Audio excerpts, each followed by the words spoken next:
提供でお送りします。Greetings. I am Dominic Bytes. Welcome to another episode of Byte Club Cinema. Haha. Today we'll be doing Super Mario Brothers, the movie. Not the Illumination, the first one. That's right. We're going back to 1993, and we're doing the live-action Super Mario Brothers. Woohoo!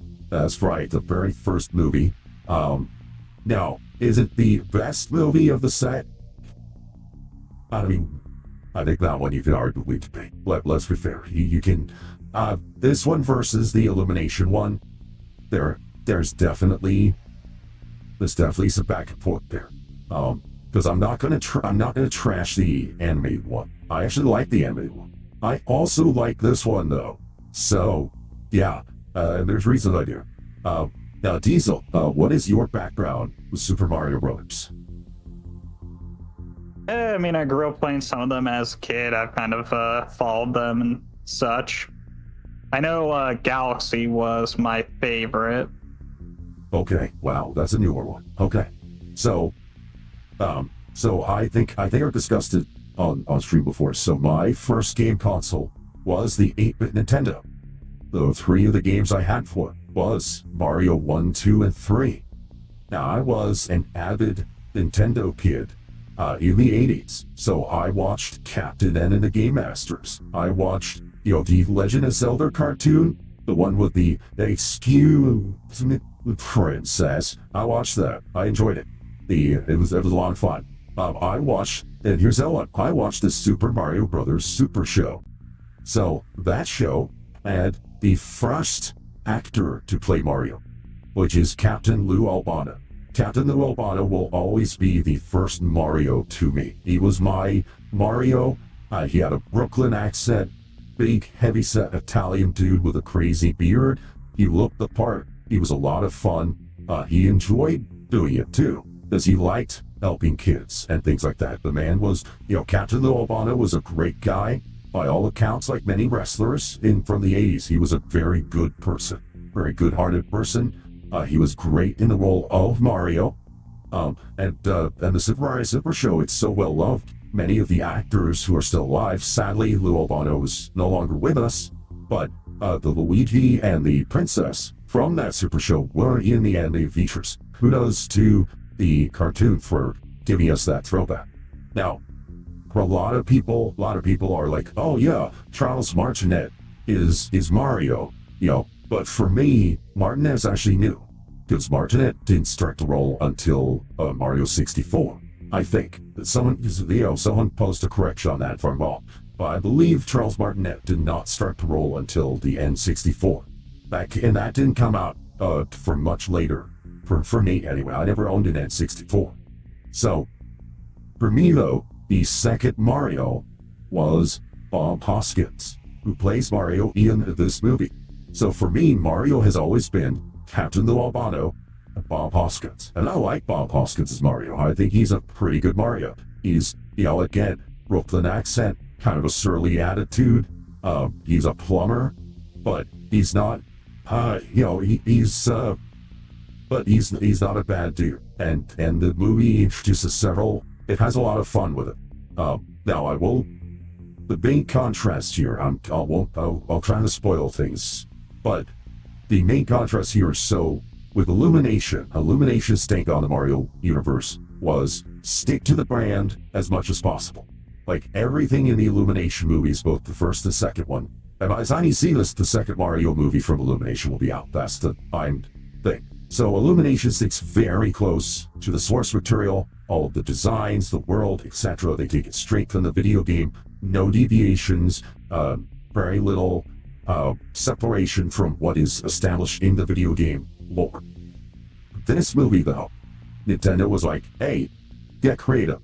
We've got like 3 Nintendo games. I think Super Mario World was out when this came out, I think, because this is 93. I forgot when. Do you remember when Super Mario World came out? I do not. Let's see. 1990. So yes, so Super Mario World had come out in 1990 by this point. So there were 4 main console Mario games at this point, plus of course the Game Boy games, which this, by the way, references, because one thing I will say, this movie does not feature Peach. This features Daisy from the Game Boy games. So that's an interesting alternate choice that they made here. They did not go with Princess Peach or Princess Toadstool, as she was known back then. They went with Princess Daisy from the Game Boy games. Kind of neat. But they gave them creative freedom, and they kind of ran with it. So what they did is they said, okay, we have this concept, the Mushroom Kingdom. Now we have Bowser, we have all these other things. All right, how should we implement this? And they got creative. I like it. I thought it was really neat when I saw it as a kid. I enjoyed it.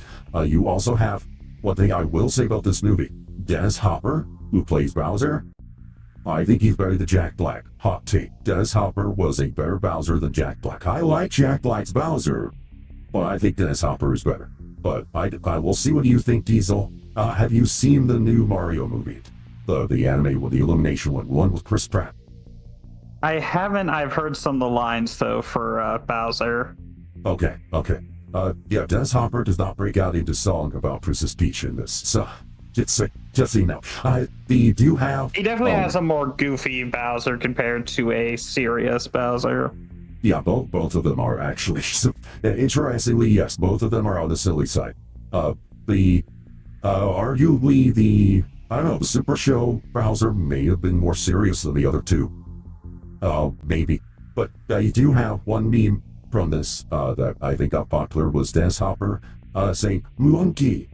That is in this movie. So the Dennis Hopper monkey, that meme is in here. So you have that to look forward to. You will get to see the context of that old meme. I'm trying to think anything else now. Not really, not too much. But yeah, this Bob Hoskins is my second Mario. I like him. I know childhood Mario for a lot of people. Him and Lou Albano were my childhood Mario. So I haven't seen this movie in a while. It's been a bit since I've sat down and watched it, so I'm looking forward to this.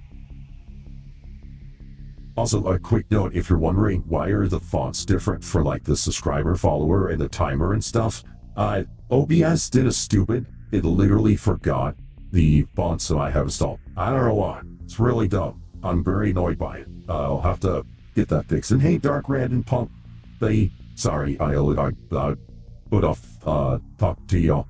But hey, I see ya. Glad you're here. This should be fun. I agree.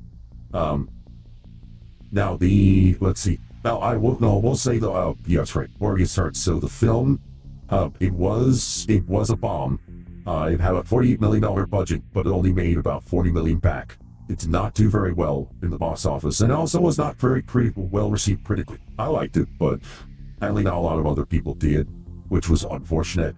And this movie is generally credited with why did Nintendo kind of ride Illumination so hard, and basically like, because the Nintendo had such tight oversight over Illumination that like Shigeru Morimoto like had veto power over the film. And like the rumor is that the first copy of the film, because it's supposed to come out Christmas the year before, and Miyamoto saw the film, didn't like it, and sent them back to the drawing board, and that's why it got delayed. But Nintendo had very, very strict control on how that movie turned out, because they did not trust Illumination, and apparently the reason is because of this film. But again, I think this film was fine. It set up a sequel, which sadly we never got. Yeah, alright, well, let's get into it. So usual caveats here apply. For watching this live, you get to hear the audio. Watching the VOD, no you don't, because copyright. There's a mask over the video, because copyright, no subtitles. Sadly, I was not able to get subtitles for the film, but support the original release if you can. But there is a timer, so you can watch along with us. Alright. And that's it. Are you all set to go, Diesel? Yep, should be good to go. Alright, let's start the film at 3, 2, 1, go! Alright, let's see this. Here, I need to turn down the volume a little bit, though I can hear you. Yeah. Yeah, it was a There we little go. loud. That was a little loud, but that's okay. I can adjust loud.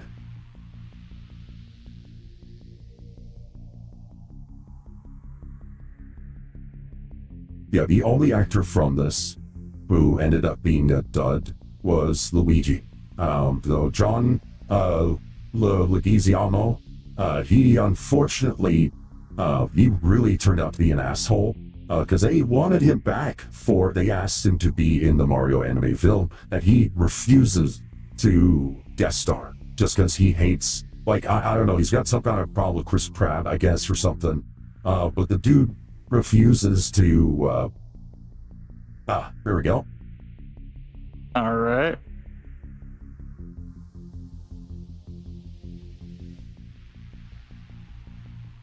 I liked him as Luigi too in this, so it was a real shame how he turned out.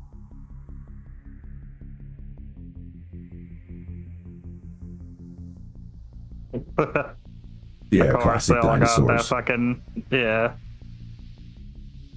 Brooklyn. Yeah.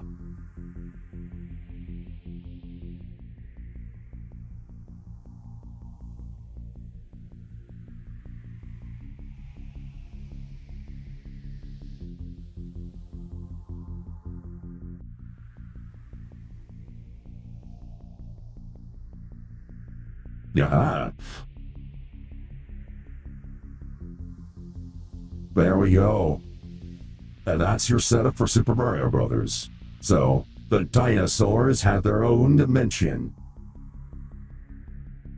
Okay, so the setup is, instead of being transported to a, I guess, strange world, it's if the dinosaurs had a parallel dimension, evolved Right. to be on the same level of humans with the same level of aggression, and then find their way back. What the fuck? Yeah, it's an egg. I choose dinosaur.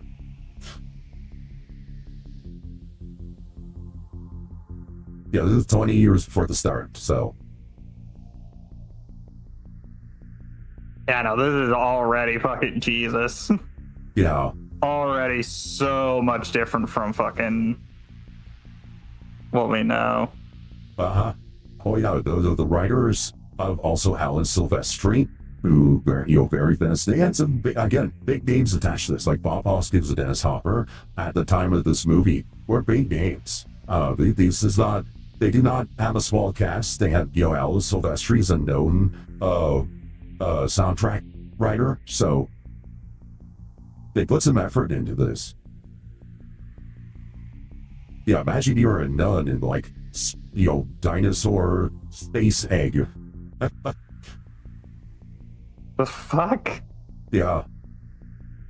And they're just not questioning that at all. I am curious to see because you said there was a girl in here you think I'd like, so I'm curious to see that. Yeah. Well, you probably know her when you see her. It's kind of obvious. Well, I am dumb, so get ready to be All right. surprised.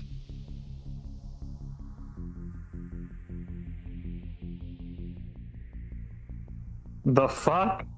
Yeah. Did she just call that a Koopa? Yeah. Well, that's Bowser, yeah. So understand though, this is 1993. One of the big things to remember, at this point, the Mario lore has not been fleshed out pretty much at all. The closest we have to Mario lore, there was a Mario comic from the 1980s. And that one had things like, Princess Peach's dad, who is no longer exists. I mean, Princess Peach's dad is no longer in the canon at all. But they introduced a lot of characters who just have been written out. But everything's kind of loosey-goosey because this is before continuity and world building really existed as concepts for Nintendo. Okay, fair enough. Yeah, so Bowser, for example, his full name is Bowser Koopa. Koopa is Bowser's last name. In the original, his name is King Koopa. So his first name is Bowser, his last name is Koopa. That is no longer the case as far as I know.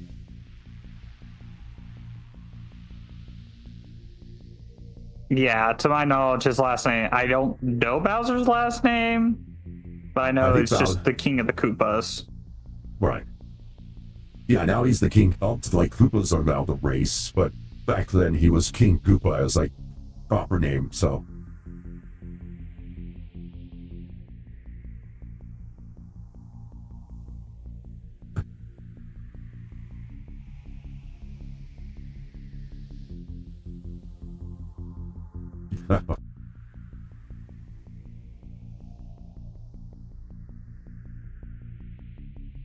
But that's okay then.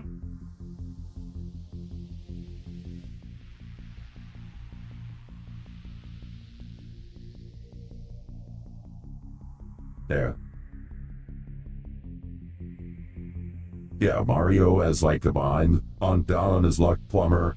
You know, Luigi. So this Luigi here, he's more kind of a younger Luigi. Yeah.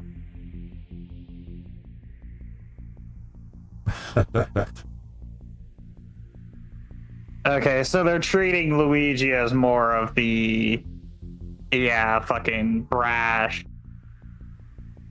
yeah, younger kid.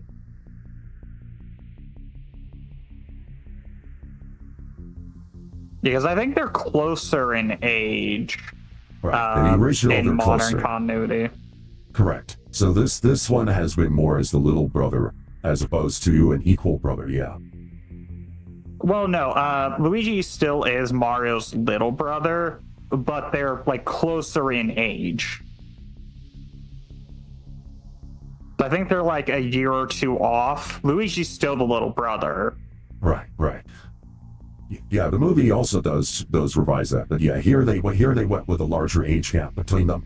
So yeah, you'll actually see them explore it too. There is a strong, similar to the Illumination movie, there is a strong theme of family to this film between Luigi and Mario, which I do like. It's kind of like a key thing when it comes to the bros. So yeah. Yeah. Yeah, no, I do like their RPG games, like Bowser's Inside Story was looking back one of my more favorite. I never completed it.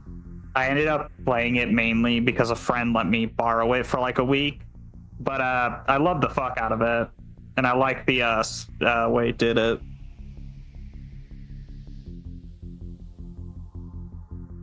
Yeah, we have the Italian Mafia. That important character in the Mario lore, the Italian Mafia. Yeah. All right. You'll probably have to point her out to me if you realize I don't get it.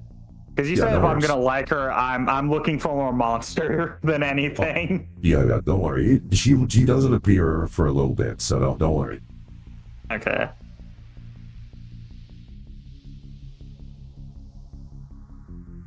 So what are those Goombas? You're actually not far off.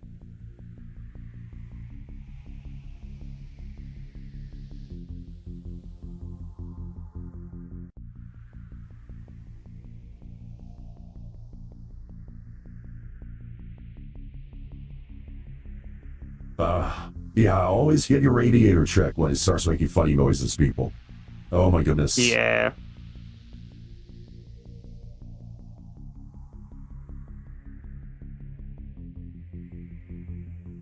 Yeah.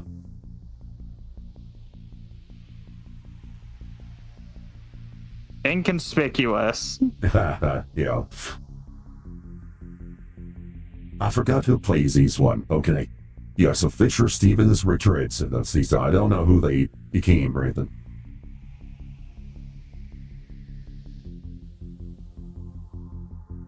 Now, for reference, that is Iggy and Spike. So that are those are two of the Koopalings. Oh, okay. Okay, so this is before they became, fucking Bowser's kids. Right. Yeah. Is it? Oh, actually, no. At this point in time, the Koopalings are Bowser's children. The Koopalings are retconned to like his nieces and nephews later on, after Bowser Jr. So this is before Bowser Jr. existed. Okay, I always thought the Koopalings were Bowser's like kids. Yes, in the Super Mario 3 and world, they are. They retconned them to nieces and nephews after Bowser Jr. came out. Fair. Yeah, which then that opens up to explore more Bowser's family tree, which I don't think they explore very often. No, they don't, which is a shame. Yeah, like they really should. If you gave him nieces and nephews, that means Bowser at least has a brother or sister. Right. Can you imagine a Bowser's sister? Oh my, that's probably, she'd probably be a wood for you. No shit, a female Bowser would be a wood. Yeah, make her Bowser. Boom, that's a win. Now that's the way to use the Bowser.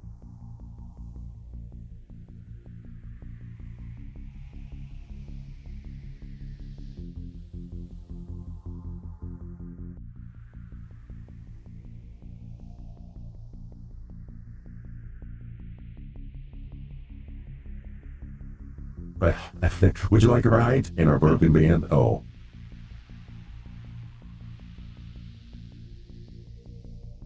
Yeah, I am surprised because they've explored like alternate dimension Bowser's helping each other. Why have they not done Bowser and his brother or sister? Yeah. One wonders, yeah.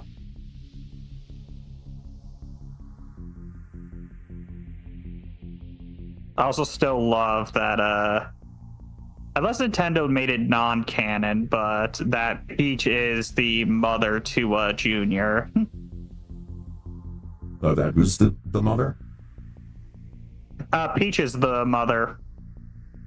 Then, wait, that is a point unless of ambiguity. Unless they retconned it. Yeah, they know. Well, the reason I say that is because in Sunshine, Junior keeps referring to her as mother. Right. I believe the current explanation is that Bowser made that up so that Bowser Jr. doesn't feel abandoned, but Peach trained up either mom or maybe the other TP of the low, who knows? I don't know. I mean, Bowser Peach has a lot of shippers. I mean, a lot of shippers. Oh my goodness. Yeah, I wonder why. I mean, so far they haven't produced anything that counters that idea, so... God, this is a scene I like. Notice again, you have Mario, the older brother, help with the younger brother, make it with the lady. There you go. Yeah, you got tongue-tied, he helped you out, and he got her the date. There you go. The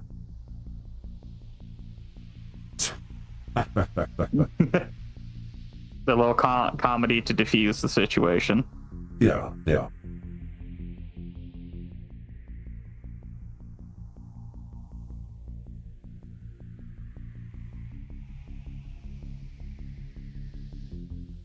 Iridium?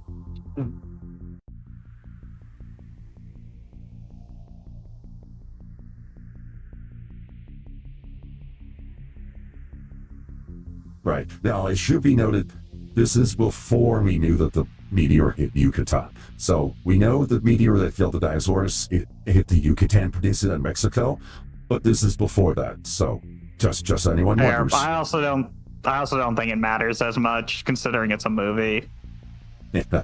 Yeah. We're just retconning it as Brooklyn, because Mario.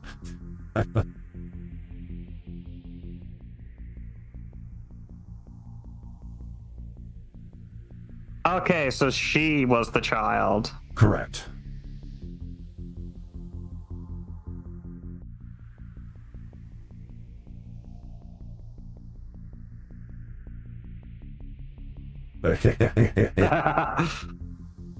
Also, I like that Mario has a girlfriend in this already. So they established, like, this is, by the way, this is why Luigi and Daisy, those are commonly parent. This is actually the first piece of media that ships Luigi and Daisy as a canon thing. But Mario did have a girlfriend before Peach. I'm trying to remember her name. But she appeared in the Donkey Kong thing when Mario was still just known as Jumpman. Pauline, yeah. Pauline, yeah. Yeah, so that could actually, the girlfriend here could be Pauline. Like, could she? I'm assuming it's Pauline.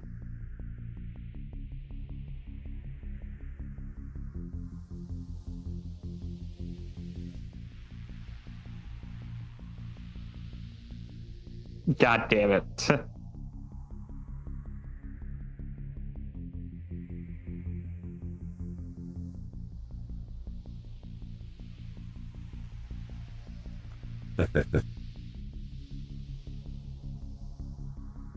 Great drivers. So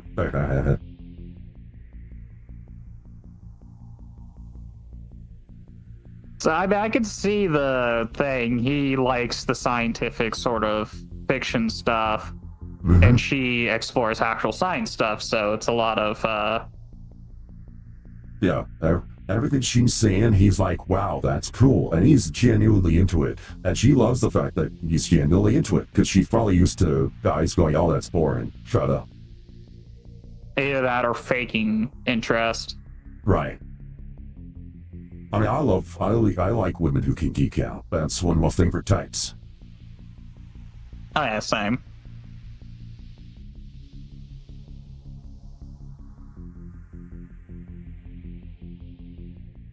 Yay.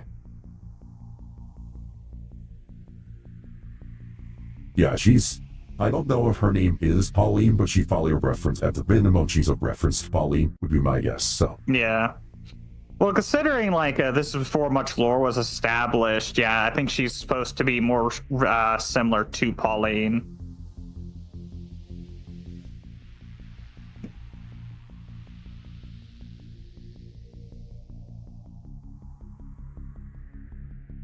Quickly, Ziggy, use the chloroform rag. Yeah. It is, though, again, it's kind of the Daisy got a big screamer of station before Peach. Even though Daisy's the newer princess at this point.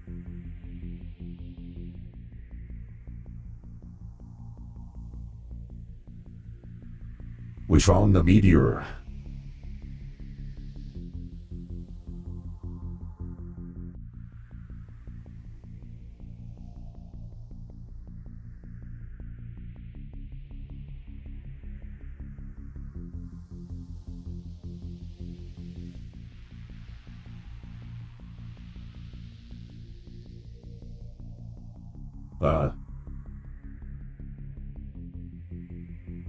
Dinosaur with opposable thumbs. I also love how this fits into the thing. Everything evolves human. No, it evolves into crabs. Crabs are the final evolution. Yeah, everything goes to crab. Yep. Eventually, we will be human crabs. Exactly. I should get a robot crab body. That would be funny. As a meme.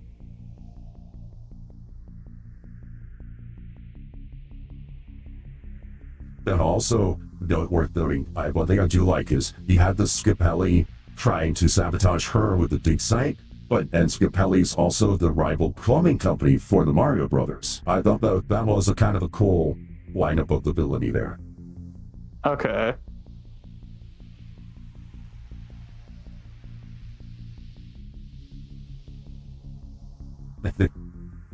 Yeah, I like how that was enough to get him there. Just fuck the rival company. Yeah.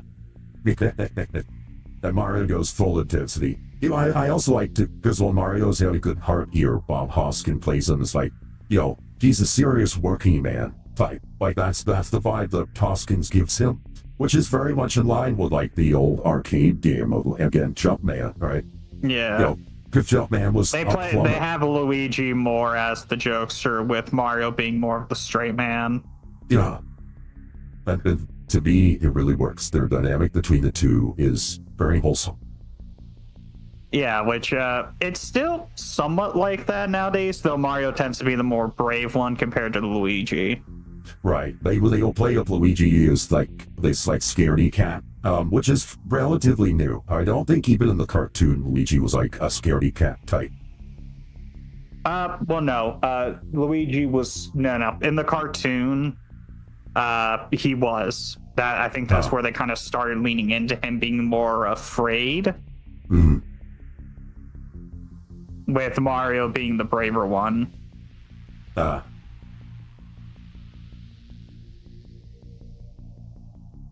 Hey, you get to see him go to work too here, which I like. You see the teamwork? The movie establishes both brotherly connection, their teamwork, and it does this before it sends them off onto the big adventure. So you see that, yeah, these two guys they do well.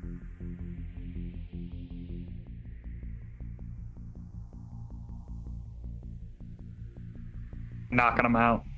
Yep.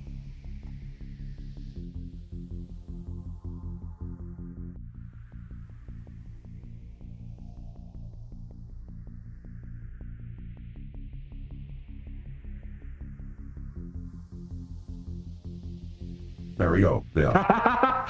I love that. Yeah, Mario's got more experience, and that helps him.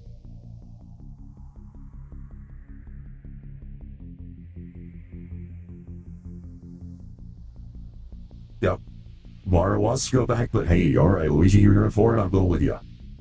I'm assuming he picked up it was an echo because probably the noise was getting loud and then distant instead of distant then loud.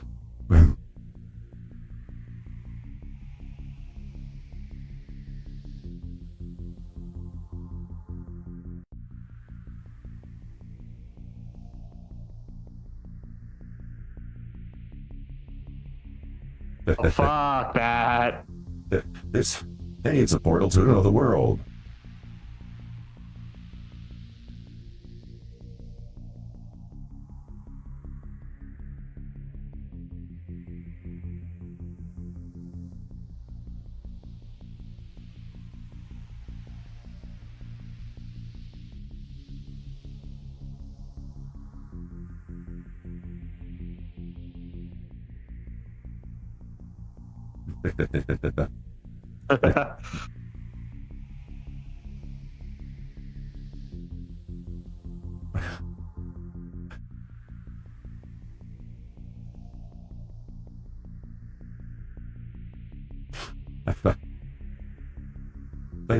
Dude, like his response to this is, fairly normal.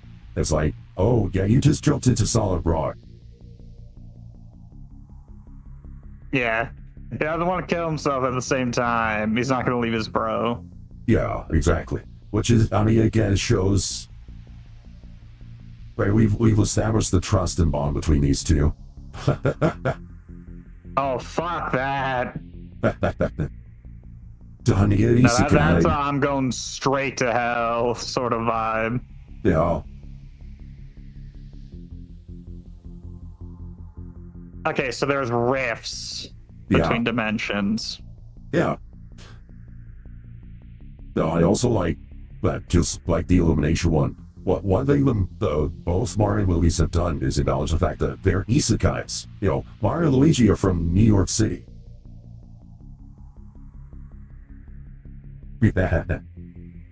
Yeah, they're just adapted to living in the Mushroom Kingdom.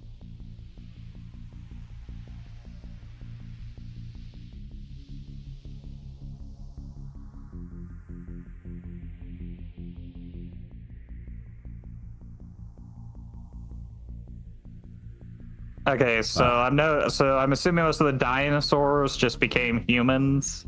Right. So the way they saved on special effects was by just saying, well, dinosaurs just evolved into humanoids. Oh, there we go. And so the Mushroom Kingdom, why is it the Mushroom Kingdom? Because it's got mushrooms all over the place. You know, fungus. There you go. So they essentially took the Mario Brothers universe and turned it into kind of a mushroom-covered cyberpunk world. It's very, very, despite it being 1993, it was a very 80s vibe. It's which I...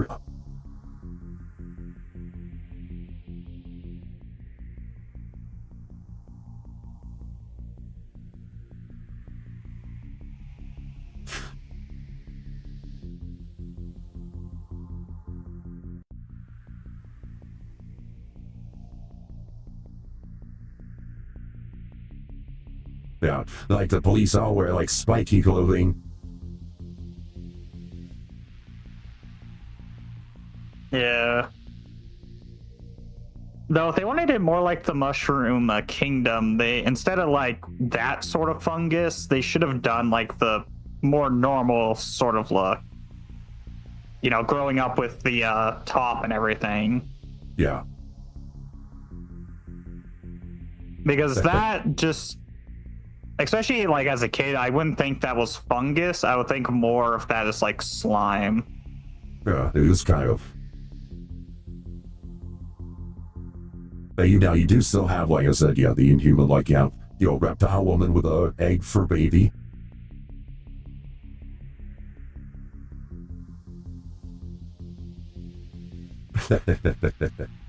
I was a teenage mammal. That's a teenage mammal.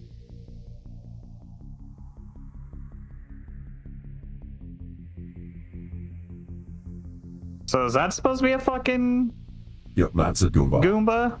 Yep, that's what the Goomba's. That.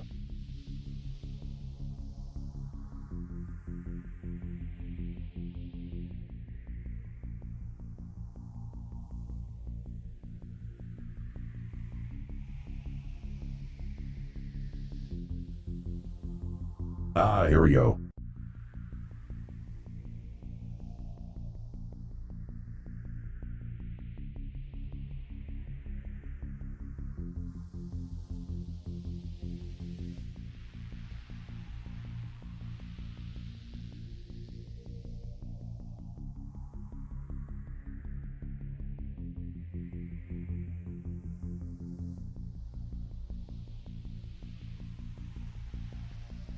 Yeah, they're all kind of like reptile, snake-like is the way they play it a bit.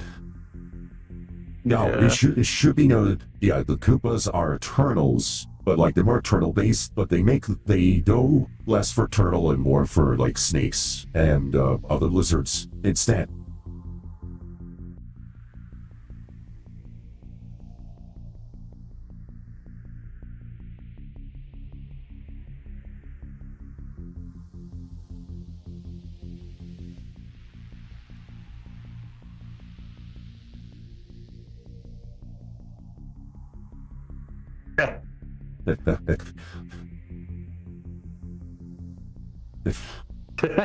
Okay, so we see which brother is the slightly smarter. Now, immerse. From some side of it's be beyond bombers. I think it would have made more sense instead of having them evolve, maybe have Koopa have done some genetic experimenting to make them more humanoid to try to blend in for the merge. Cool.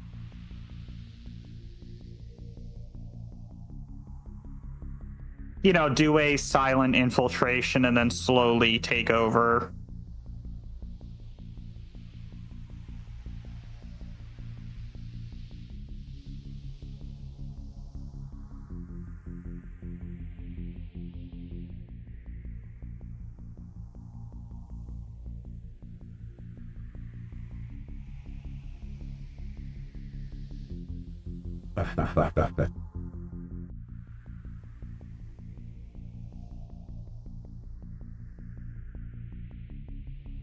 Ah.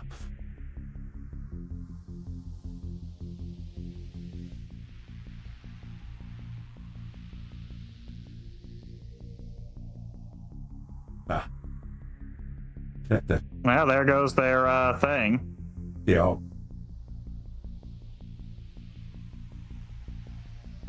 Even though I also the New York City you see in here, this is based on like the 70s and 80s New York. Ah, here she is.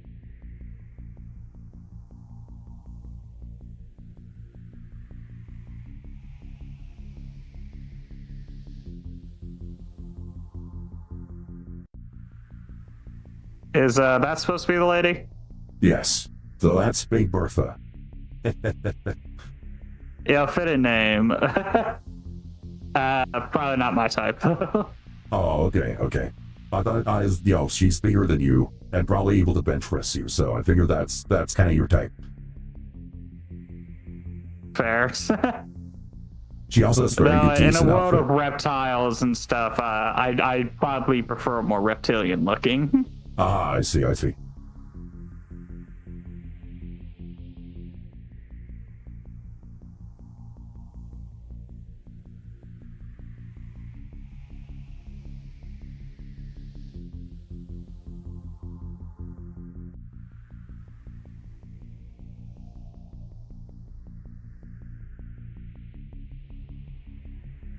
So that's Plumbers. Toad. Yeah.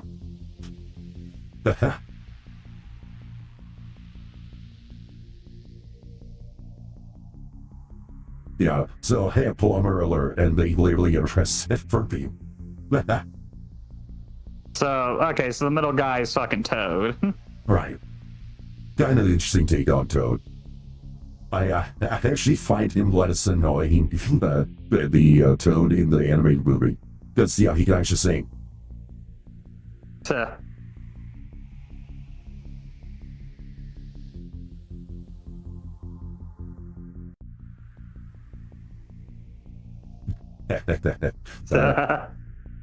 That is why one thing the Illumination one did right, I think, is Chris Pratt does a Brooklyn accent.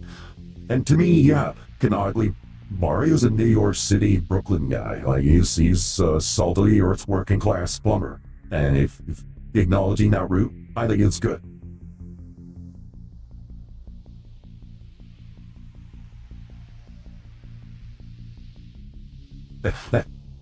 yeah, the fucking chaos. Mario. Luigi. What? G? No. Mario. Wait. I'm Mario's.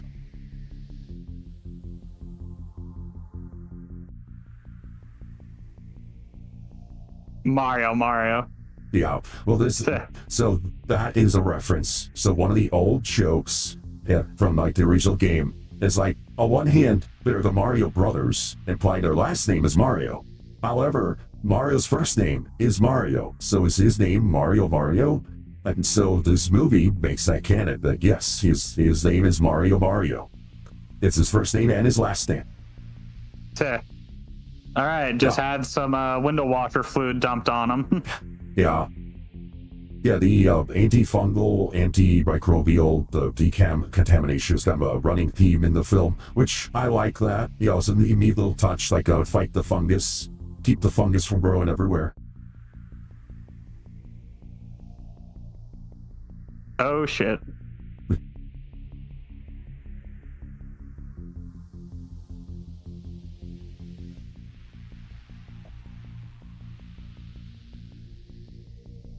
Well, that's gonna be a short movie.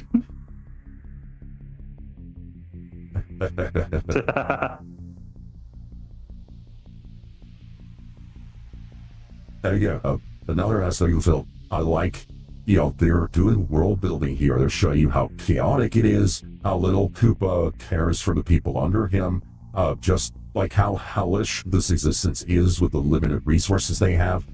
You know, it explains why would they want to come to Earth. Well, the life there sucks.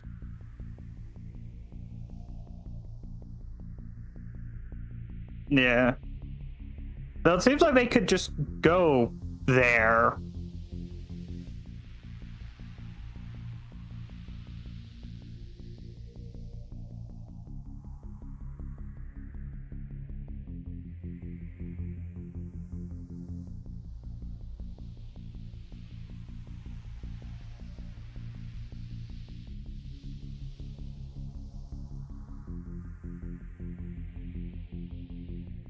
You got one. All right.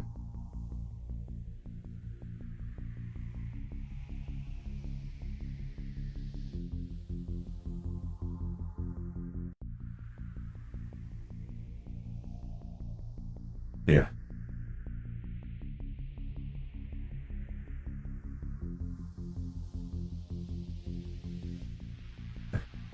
Oh, Yeah. Lazard button.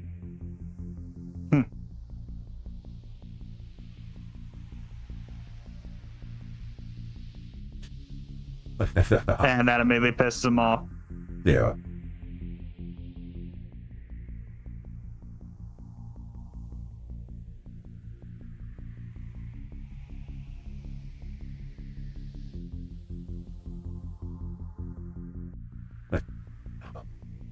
I also like this upper like.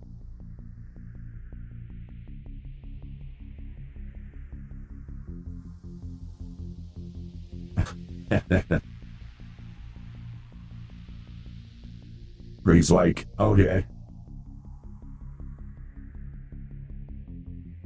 Oh shit. Yeah, now to have this them all.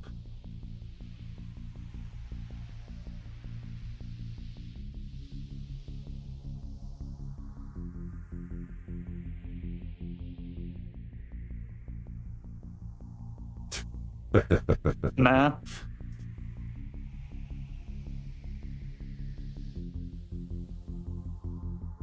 Okay, so they just de-evolve them. Yeah.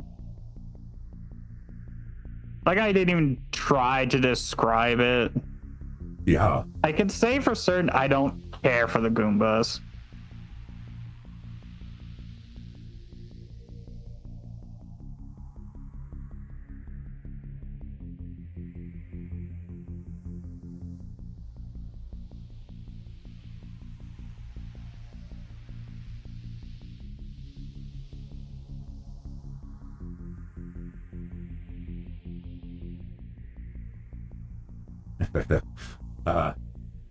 Beat CG of the 1990s. So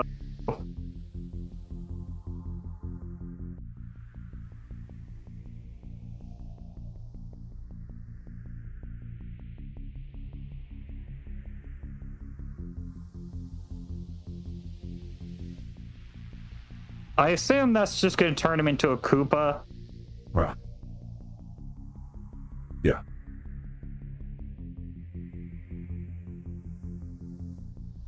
Oh, a Goomba. Yeah. So now he's like a dumb Goomba.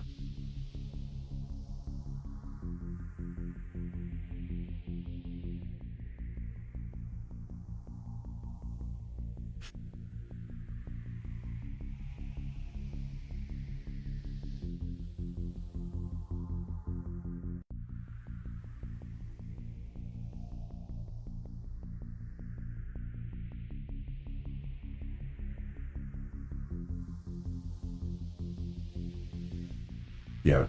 So okay, trying to intimidate them because he thinks that they're just holding you back. He thinks they know the significance of the piece. He's assuming they're smarter than they are.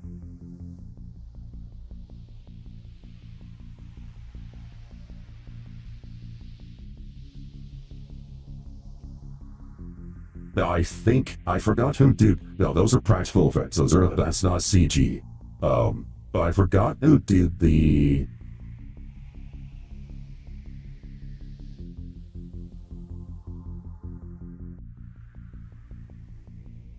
All right. So I assume Jurassic. Yeah. It's like, all right, let's see how you like it. Nah, not bad. Yeah.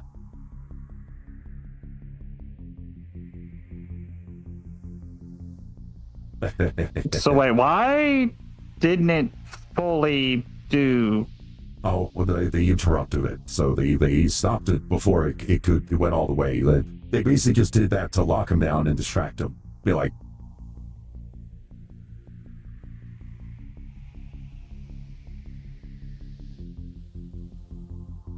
And it's sentient. yep,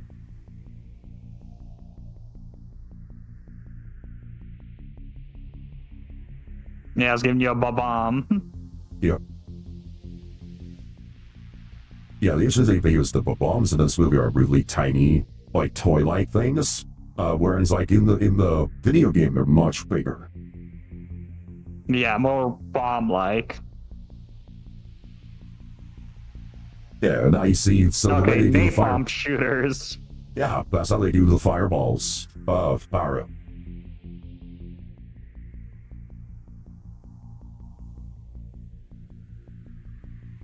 Definitely a weird choice to have the main weaponry be just a napalm shooter. So apparently, this is interesting. So apparently the first choice for Luigi was Danny DeVito, but Danny DeVito couldn't make it. That would have been funny. That would have been hilarious. So anyway, I just started blasting.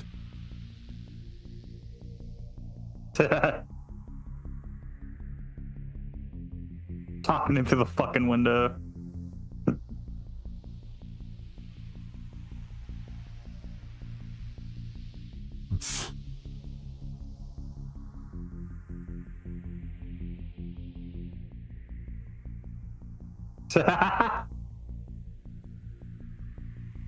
Video games came in handy. Yeah.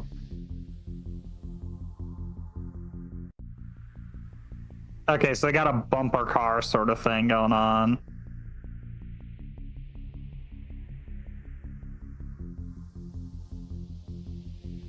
Oh, okay. Yeah, this is why napalm launchers aren't good weapons, because, yeah, they're good against flesh, but metal. yeah, if the target's behind any metal, that's going to become an issue.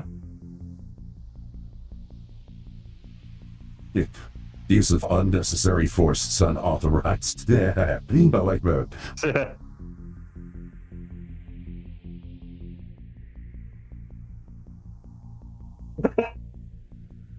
You fucking dumbass. Okay, so yeah, not terrible, I'll give it that, though. The Goomba design had already been defined, I'm assuming, so having them be that. Yeah, having them be like dinosaur type. Now the other thing too, the reason they went more comedic with it is this around the same time as Jurassic Park, they didn't want to copy Jurassic Park dinosaurs, so that's why the dinosaur designs of this one are a little bit different.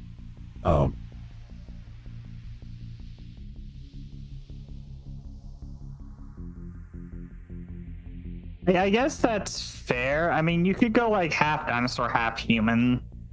That would have been like a more ideal take on it. Yeah, like making mushroom man.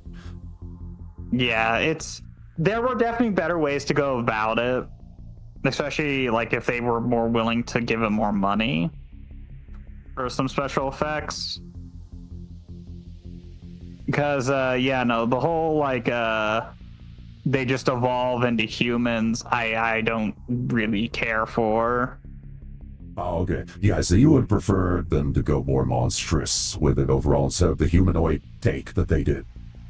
Because it also, like, from a villain perspective, if they didn't look so humanoid, it would make sense why he'd do a hostile takeover instead of just do a simple integration. You guys look pretty fucking human. Mm-hmm. And you can clearly cross over. So it's an infiltrate from the inside, like a typical, like typical alien movie. You know, they come down, they look as humans, and then they slowly work their way into positions of power so they can begin their takeover. I don't know why he doesn't do that. Yeah. Yeah, why not just... Because another thing I'm curious about is why he doesn't approach the humans with like the information of, hey, we're from a different dimension. We can literally prove that to you. We require some resources and a new place to live. We have tech that you might like and other shit. Like, you see where I'm getting with it? Because they look human, and integration like that wouldn't be as like absurd. Yeah, I mean, fair point. I think the only thing I could say is I think it's just because Koopa sees himself as like above humans because we evolved from monkeys and he evolved from a T-Rex, so it's like, why should I negotiate with these lowly mammals? He wants to rule over us by force. I mean, also, fair. This is a reference to the desert levels in Super Mario 3 and the Game Boy here. That's where that... Fair enough. Part of my issue with that runs into he's not powerful.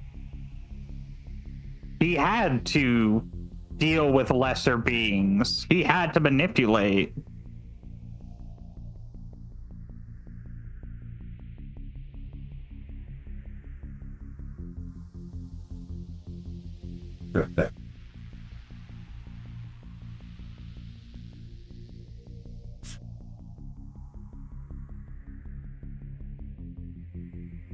Yeah, no. So it's just the issue of like he hasn't showed much like physical dominance to get a position like that.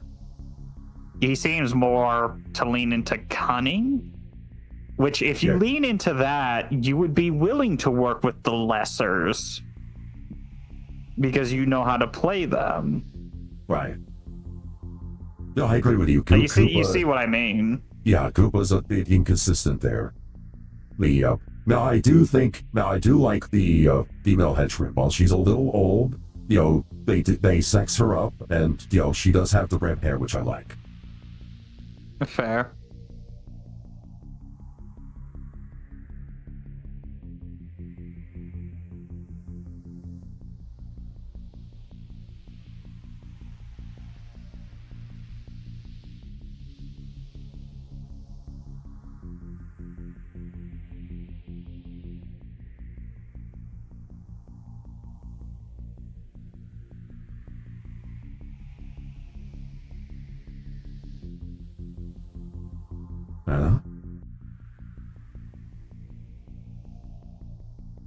Yeah, you could tell. Yeah, she's probably jealous of the mom, and also jealous of the kid. Cause it's like, father of mine. As far as I know, she's not based on a character in the game at all. As far as I know, they could have done like Birdo or something.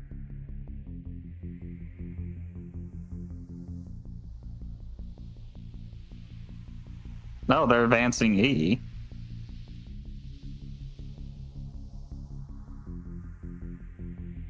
No, that's Spike, right? Right. That's one of those Spike. This one is, yeah. Okay, yeah, it's Spike.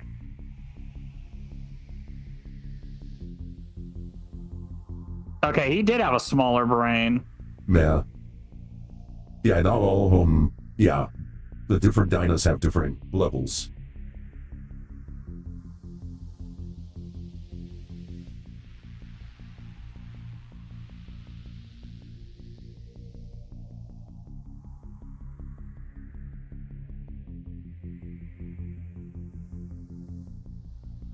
Okay, this is where. Okay, so.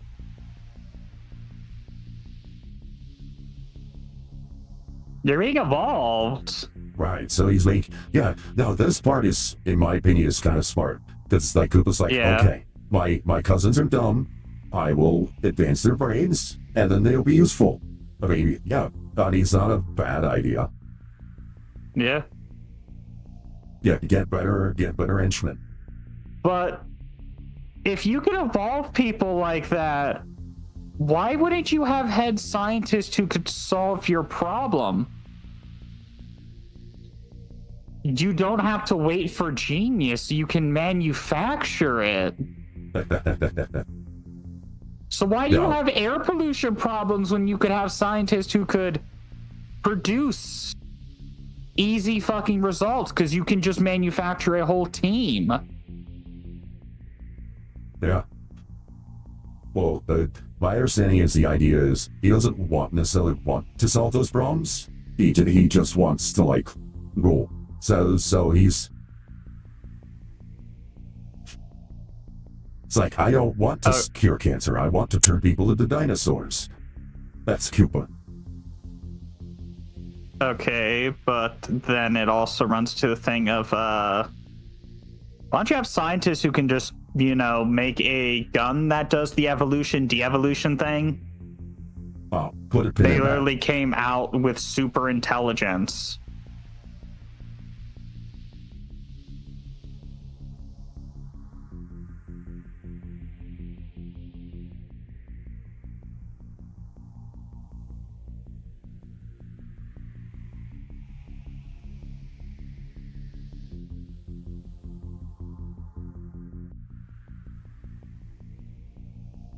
I'm not looking at this, but like in world, he's meant to be smart. Right. Why didn't he evolve himself? Handheld DF. Okay. Yeah, there you go. Oh, and that is, for reference, the gun is based on the Super Scope for the Super Nintendo. The old light gun.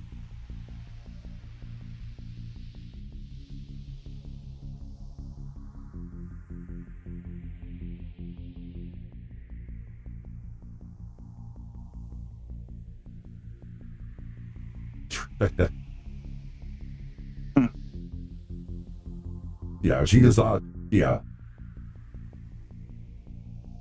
she is worried about the princess basically taking her spot. But like, is bothering to replace you with a hotter, younger model? Which is, that's an understandable concern when you're dealing with this kind of like ruthlessness. Okay, so what, it's like a little velociraptor?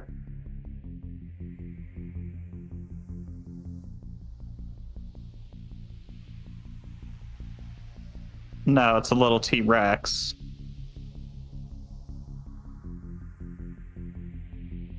Now, we're putting up, so the voice here of this dinosaur and the Goombas is Frank Welter, aka Megatron. So, that is who is doing the sounds there.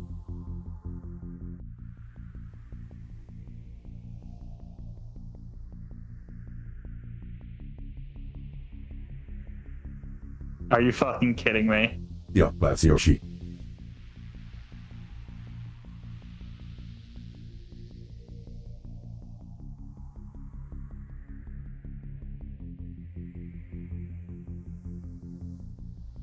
So Yoshi looks like a baby T-Rex. Yeah. Yeah, they basically made him like a little T-Rex velociraptor thing, yeah. That was an interesting choice. They went less cartoony. If it's a T-Rex, then why would he fucking look down upon Yoshi? Considering that would also be royal intelligence like him. Well, it's a pet. Now, so like, yeah, Yoshi was a pet. And whereas Koopa is like, I was able to rise against the royal family, he just serves him as a pet. I see.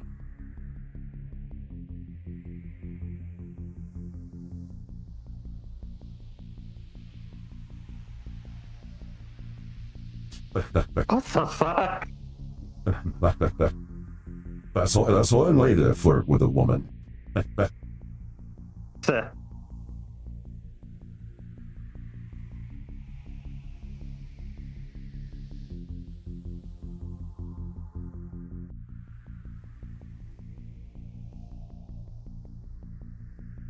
Yeah, but we see the little impact there also from his devolution blast.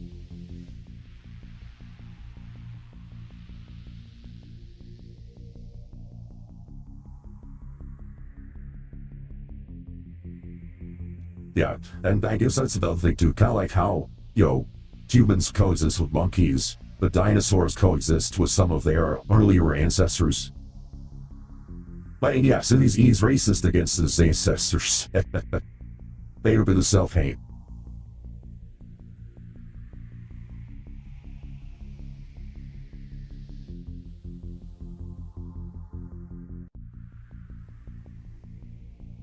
Greetings! They got more intelligent, yet it's just non-applicable. Yeah.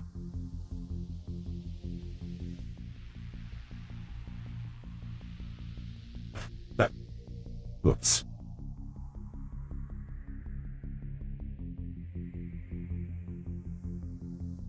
Hey, King. Hey, Theo.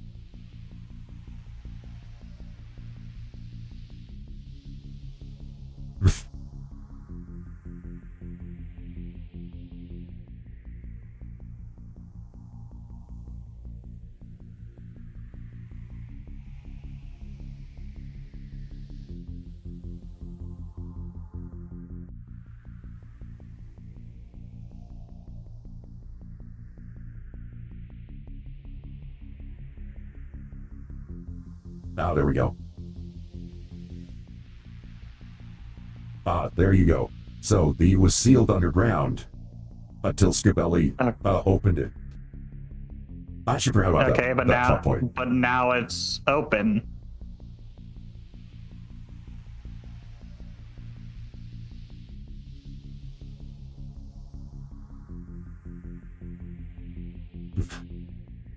There. Yeah. Now, Boom Boom, as for Super Mario 3, Boom Boom is one of the mini bosses in Super Mario. So. Yeah. So the intelligence for them just came with at least some foresight and thinking. Right. They don't have, they have higher info, not higher wisdom. Yeah. Well, I mean, it would make sense. They don't want to be here. They don't care for it. They want Daisy back, so might as well.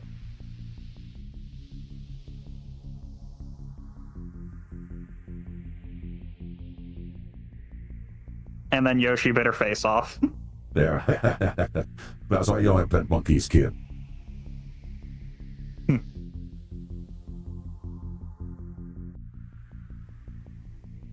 Okay, yeah, so the basically working out deals like, hey, Boopa wants the rock, you get us that, we'll get you the girl, and then we're good. So.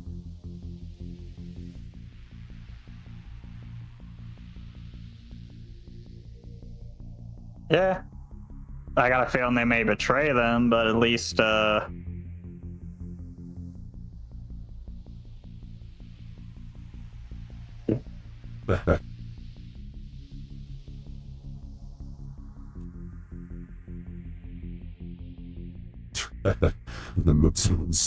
Shy Guys from the second one with the masks. yeah. Yeah, they basically turned into gimps, which is funny. The original Mario Cinema. Yeah, GIMP guys. Yeah. Wisdom is knowing not to put tomatoes in the fruit salad, exactly. And Grace was being able to sell the salsa.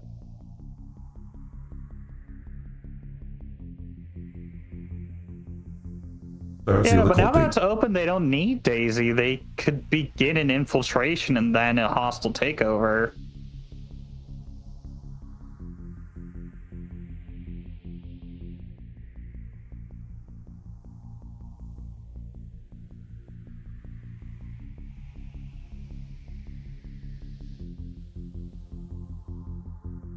So, while I get it was sealed, well, no, I got a lot of fucking questions because a lot of this shit is definitely So they have explosives. Right. So was it like the entrance need to be blasted for fucking the portal way to open? Or like because I'm not clicking like they know the way is open. They could begin moving in. Right. Well, my guess is the presence of her rock is what allows like temporary passage. So you can't like mass invade. Like you can do like small infiltration like what they do, but you can't do like massive. Like, you know, so like the mom was able to get by because she had the rock. Koopa could get in because the portal stays open for a little bit. But yeah, for long term or large transportation, you know, it's a very small thing. As you saw, it's kind of a treacherous jump. So. But you could just try to position some stuff.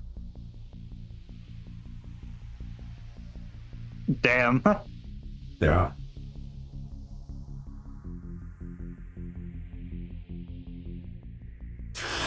I also like Mario here, but like the way Bob Hoskins plays this. It's like, alright, I'm gonna seduce her.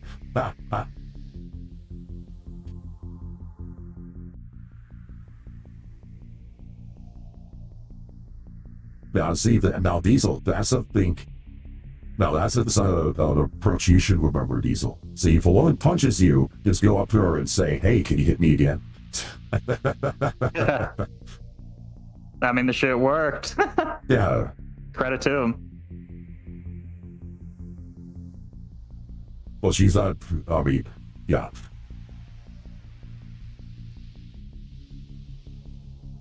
I mean, it was enough to get her intrigued. Just like, all right, you can do a smooth move. Yeah, one of the benefits here of Mario being on the older side like this is that, yeah, you can believe that he's picked up a few tricks in his time. Yeah. I forgot, how old was Bob Hoskins when they cast him in this? He's not alive anymore. Not sure. So 1942, so he was in his 50s. So this is a 50-year-old Mario here.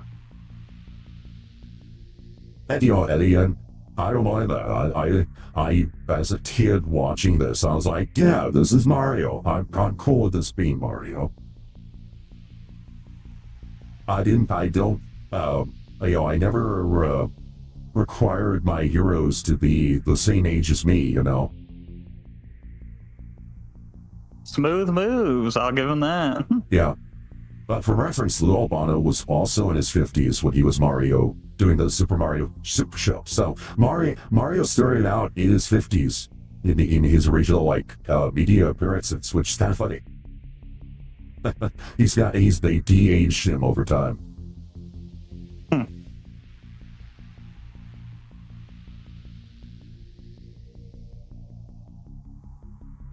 You think they could just demand everybody off the fucking floor? Yeah, but then you only get the obvious music reference here of everybody do the dinosaur, which is great. Oh, I just fucking heard the...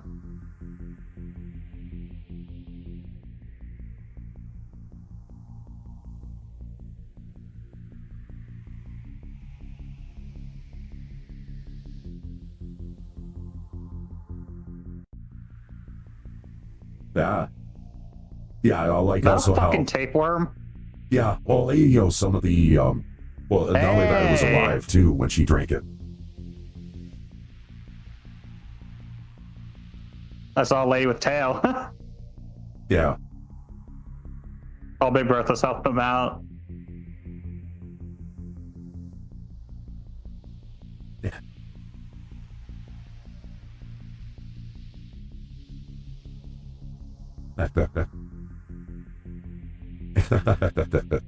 Oh. That's why I think you might like her because, she's big, she's strong, and she will knock down your ass, but you can still romance her. Those are personality-wise, that's the kind of personality you go for. Oh, yeah, no. That's shit I can vibe with. I will give it to that. Yeah, no, that was pretty fucking cool.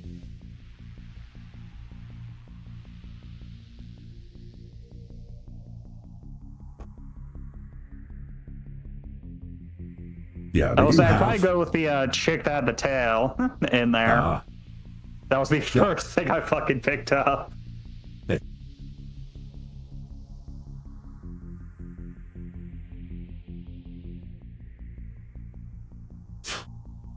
I like how the script just evolves. So concept. Okay, do this thing.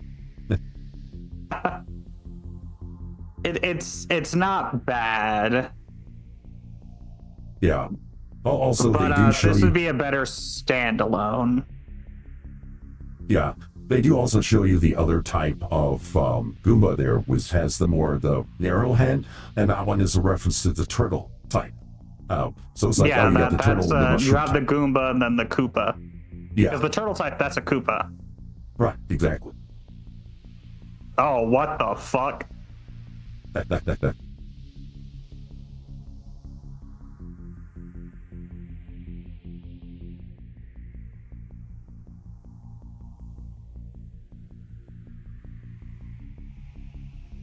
Okay, so he literally is spreading himself. Mm-hmm. Yeah. And you can see teeth, so that is some good body horror. Yeah. Oh, yeah. Do you imagine being devolved into, this bit of slime? Yeah.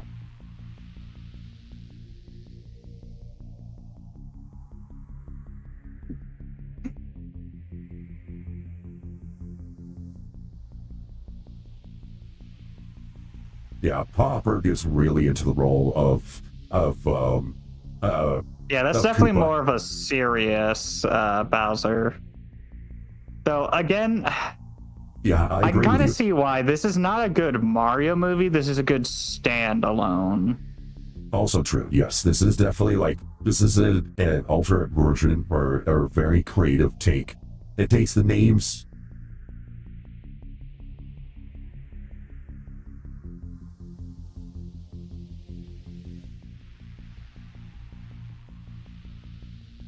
Yeah, I can appreciate it. At least man likes spice. Yeah. I'm a huge fan of spice on my food. Let's see. King says, series for kind of corny is interesting balance done here. Yes. Yeah, it's funny to, like, again, as a kid. It's striking, it's the key thing of, like, the jokes aren't taking away from the situation they're in. Yeah, which is one reason I also like it. Yeah, it doesn't, there's still character, there's still heart, there's still stakes, but there's also some humor, there's also some jokes, a little bit of...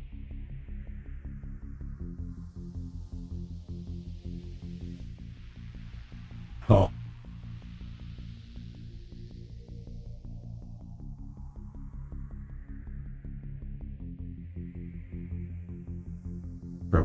Let's see.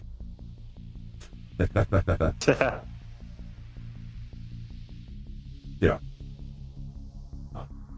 Now, I come from Dad, here from Granddad, yeah, which is, again, very Italian family.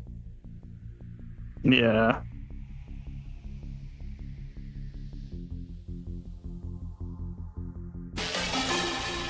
Oh, thank you for the, hey, teacher. Oh, wow, okay. 11 months resub. Wow, that's insane. Nice. And there's the iconic look. Yeah.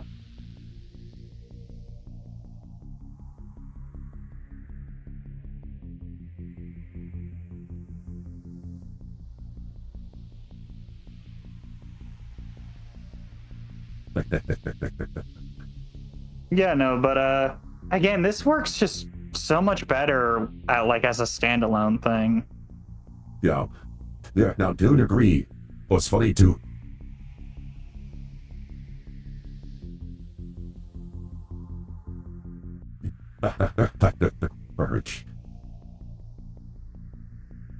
Yeah, this also explains your SEO. I was like, well, why does he evolve people to intelligence a lot?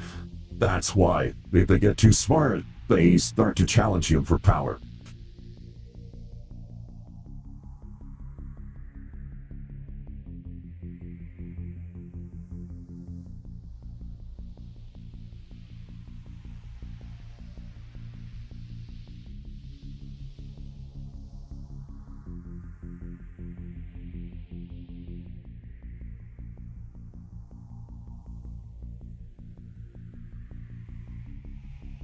Yeah. Which, the dynamic between those two, there are basically character. I like the points you were raising, by the way, about why don't they do X, Y, or Z in terms of what Cooper does. And, as a kid, I never thought about it. But you're right. And it does knock it down some notches. There are some gaps and holes in there that the writers do not account for. I think the main strengths of the film are the character work, which so far is pretty good. But yes, you're right. The world building is definitely on the shoddy side. I think... I mean, he also understands the Koopas are very simple fucking minded. Yeah.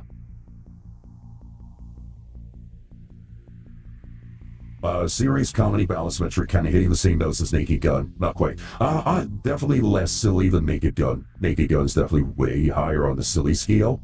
I would say, let's see. I mean, it's definitely one of the more comedic video game movies. There are some video game movies that have been attempted to be more serious, like Wing Commander. That was terrible. The Street Fighter movie was a bit more serious than this one, I would say.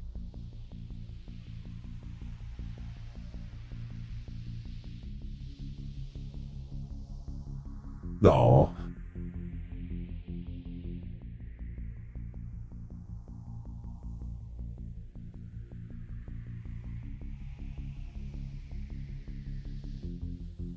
Yeah, we have the vegetables.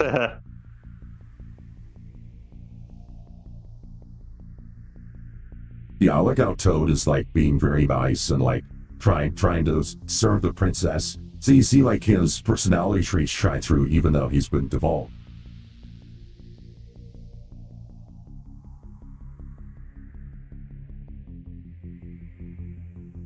I also just think it's because the Koopas are just meant to be very simple-minded and dumb.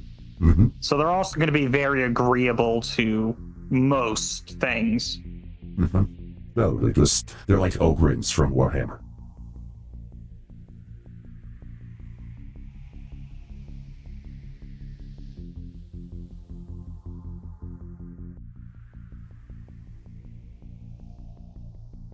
There you go, Yoshi-tun to the rescue. I'm gonna eat you and turn you into an egg lady. Okay then. Ow. Oh, and he just got, and she just stabbed Yoshi. Oh, huh.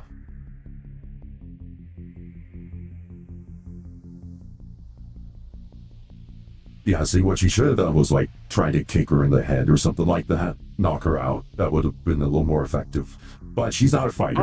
Or just try to fight the bitch with Yoshi. Mm-hmm. Daisy And this is what I Yoshi. mean by they're very simple-minded creatures. Yeah. It does not take much to get them to do things. Every time was like, what are you doing? This is not dance Yeah, so class. I could see like any of them falling for like, hey, can I get some steamed vegetables? Oh, damn. Yeah, she got him there.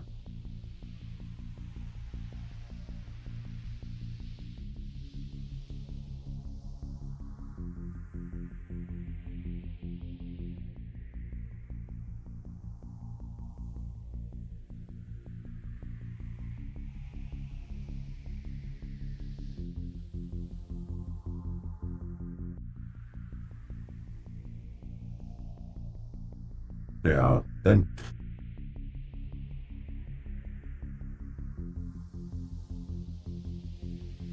Yeah.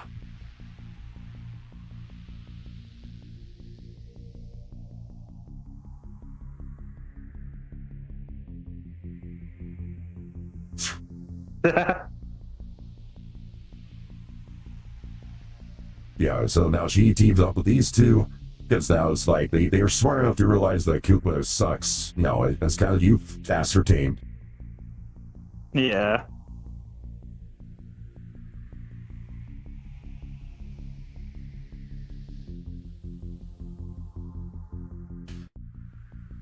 Nope, and he pops his head out.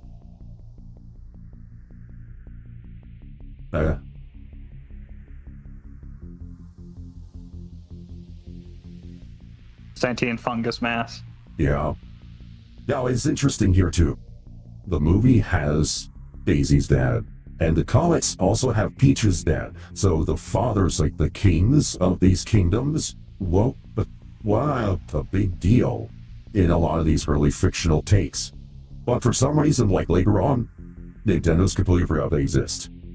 You never see the king factor into any of the Mario media after beyond like the 80s and early 90s. They just delete them.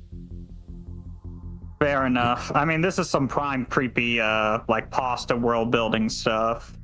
Yeah. Considering, yeah, they leaned decently into body horror because I swear I saw fucking teeth. Yeah. Implying that he was not fully devolved and that different parts.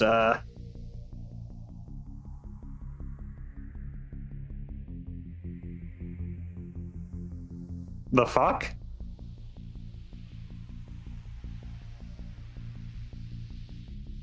So was the fungus fucking creating like a field to levitate them?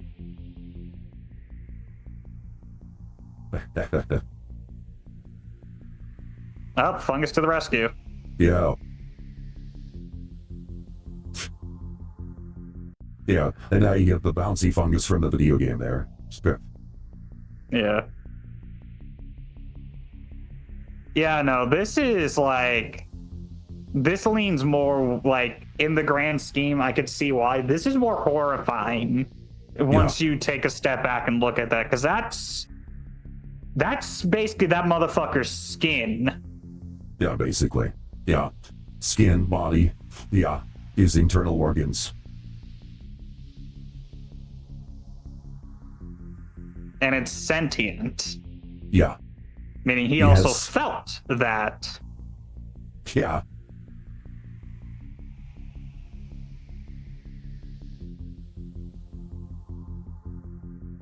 Oh, he's still kicking. Yeah. Now, I do also kind of like her in the purple dress is an attempt to do like the Princess Peach dress, but just like, not as ruffly. Although they could have made it pink. If they made it pink, I think that would have been better as video game reference.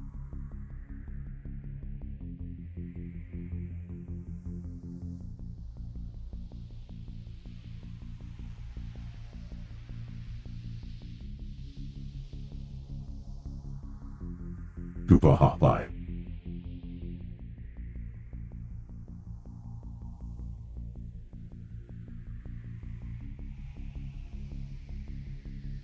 Kind of weird that they go to a gun system for a mouse instead of a mouse.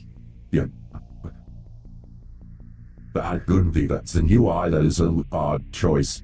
But I guess they were just trying to think outside the box on it. Fair.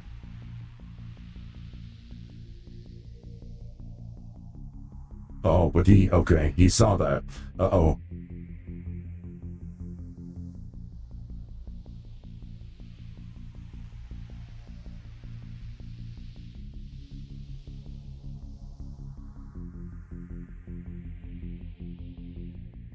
Eat it.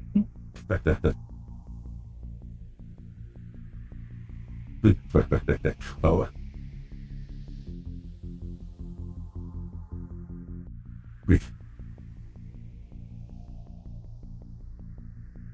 Yeah, but this is like the movie sets up prime fucking horror.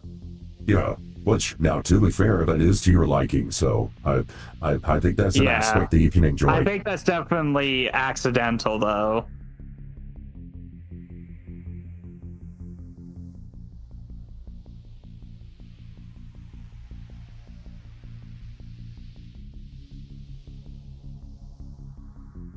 I like that bit. He immediately realizes, okay, yeah, Lena's backstabbing me. All right. Yeah, all because he doesn't want to give her a dicking down. Mm-hmm.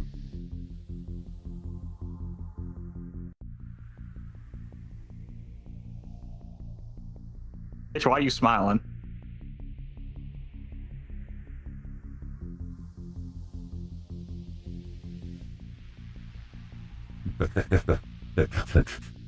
Mario appreciates health.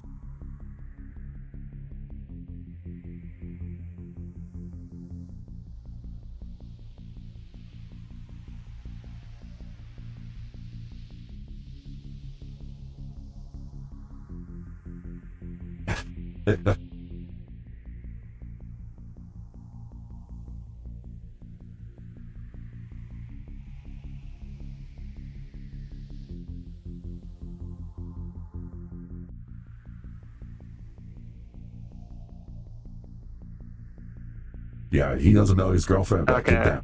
Yeah. Yeah, okay, so her name's Daniela. Okay. Yeah, they should have called her Paulina. I think it would have been better, but it's fine. Yeah. We understand the spirit, though.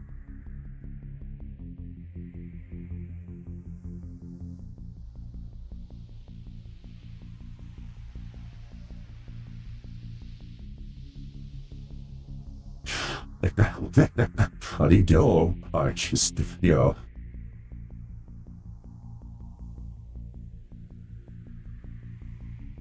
do you mean going up? Yeah.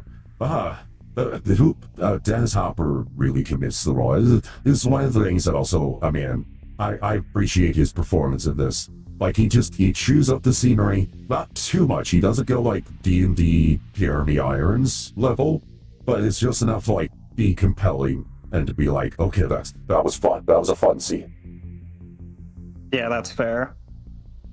Yeah, no, like I said, this isn't like a terrible, but this works way better as a standalone.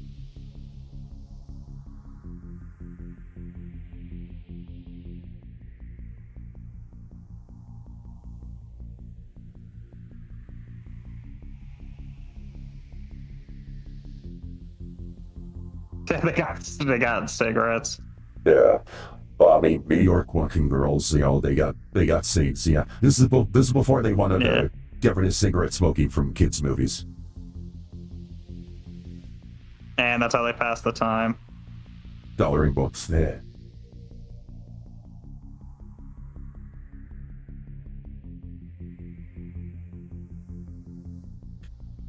I also assume they don't realize that reptiles hate the cold, and that would be fucking with them massively. True. Yeah, not everyone is smart on that, to be fair. Yeah, Some because like people- the reason they're cold-blooded is because they come from the desert, which is incredibly hot. So it makes sense why they wouldn't naturally produce a lot of body heat. Yeah, It helps better fucking regulate. exactly. But some people do actually think cold-blooded means they enjoy the cold. No, it's the reason like with snakes and stuff. Even when they're tame, they'll try to squeeze on you because, basking. Well, not basking, but it's, you're a source of warmth.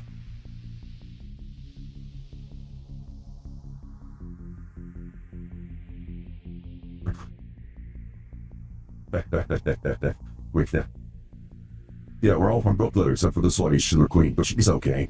So it makes it seem like they acknowledge the fact that they're not going to like the cold, even though that's not doing anything. Because they turned off the heat because it would fuck with them and they'd want to go fix that. Right. Yeah, to slow down the soldiers. But it hasn't slowed them down in the slightest.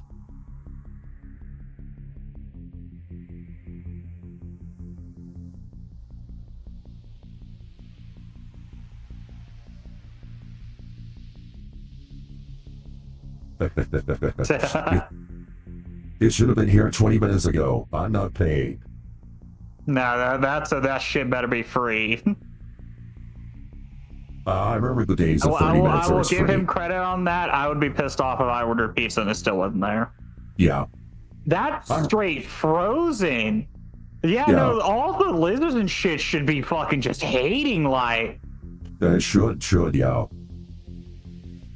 Yeah, they don't. Yeah, because that's like enough to start killing them because their body, they would be dying. Yeah, their bodies couldn't handle that level. Yeah, they should be very lethargic. You're right.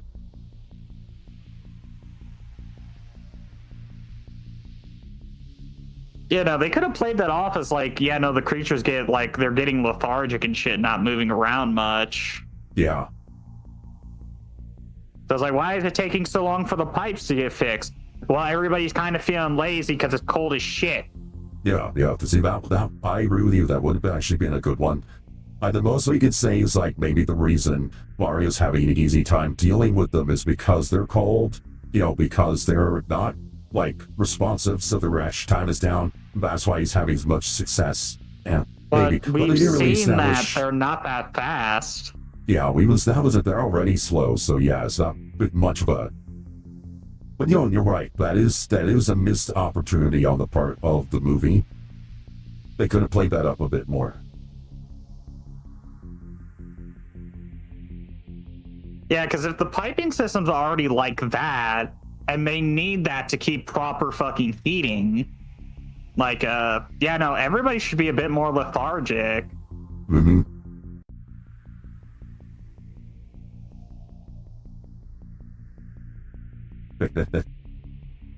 They just did not play into any of the them being reptiles at all. Yeah, I agree with you. No, the pizza got there.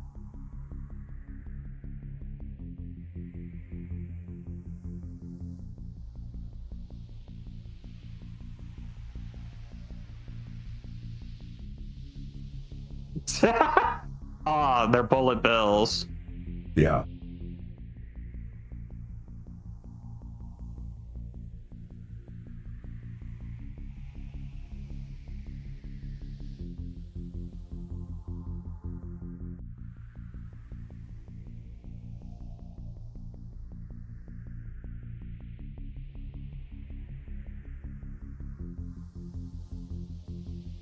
Oh, Thwomp. Okay. I just realized that the boots are made by Thwomp, which is one of the monsters from Mario. Actually, only just noticed that. I missed that in my previous.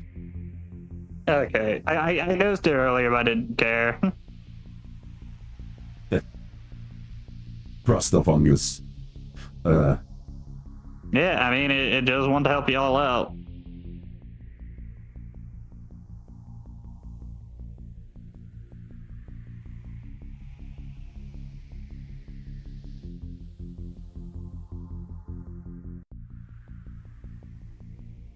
God damn. Yeah. She is not a nice person.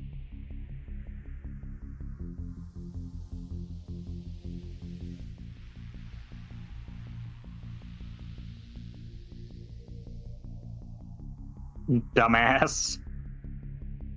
And bitch got fried. Yeah.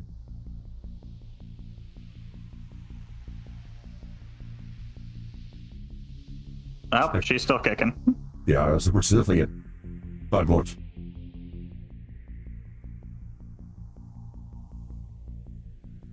Oh, smart.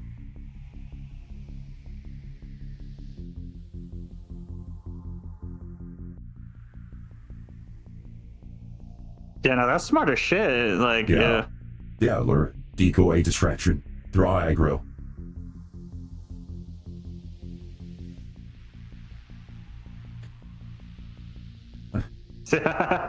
Luigi Mario, you got a problem with that? Yeah, but right now the primary objective here, as Mario knows, is save the kidnapped victims, get them out of here. The goal isn't blood to like take down Koopa. The goal is get out of here.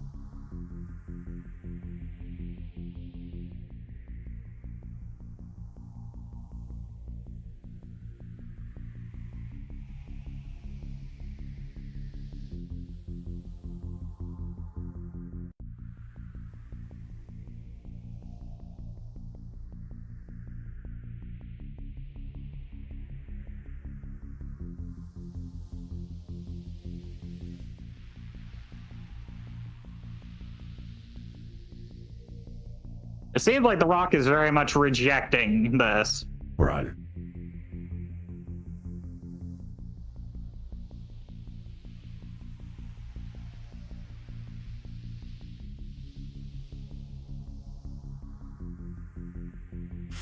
Damn it.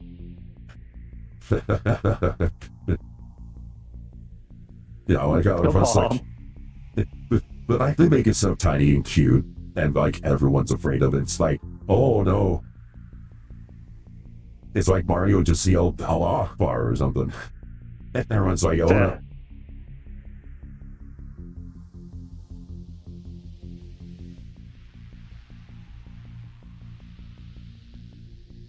Oh, and the fact everybody's scared should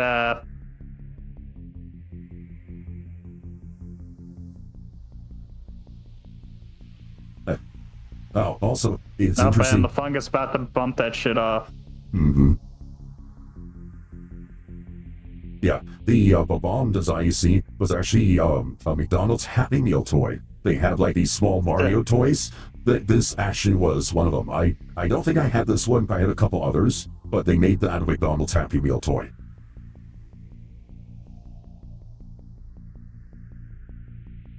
Yes, please go up to the police and write about alternate dimensions of dinosaurs. You totally won't get committed. Yeah. Why not just fucking kick the bitch in the back of the head before she does that? Yeah. Oh, god damn. Damn, that was a jaw dropper.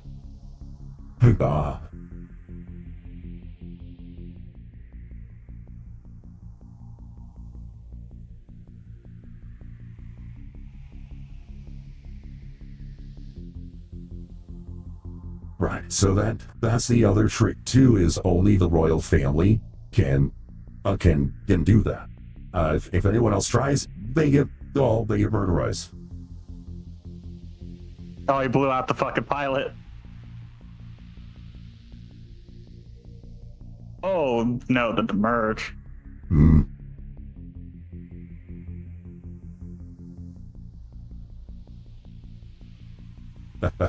You hit me, but I'm not even mad because I'm emerging.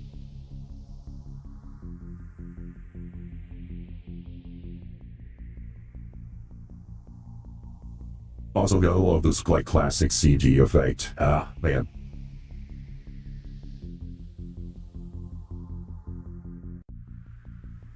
I'm really whoa. Oh, there it goes. Yeah, we're gonna save the world with torment tools. Ah, yeah. Oh, yeah. Doing what Mario fucking told him. Also, you can tell this is 1993 because that was the World Trade Center that just changed. So, there you go.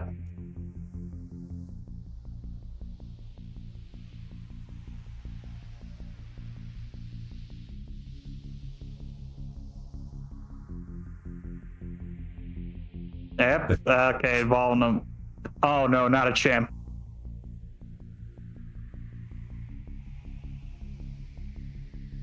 No, that's the last thing you wanted to devolve him into was a chimp. Yeah.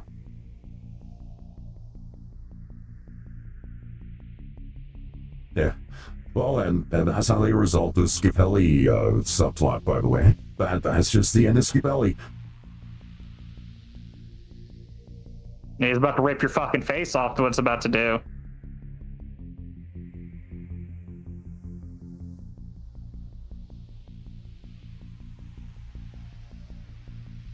Very well.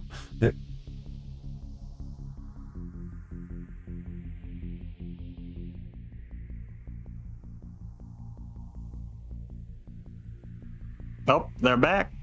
Yeah. Yeah. Cut the rock out. Murder done. Yeah, monkey. There we go. That was the big meme scene from the film. There you go. I don't know if you remember the monkey meme.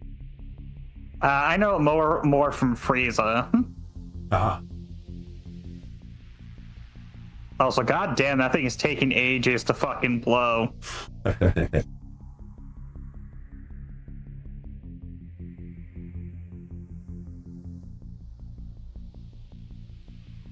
So give him the tool.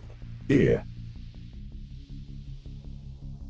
Yeah, I know you don't like the design for Toad, but the character, I find this Toad to be I like this Toad more than the Illuminated animated film Toad, but now.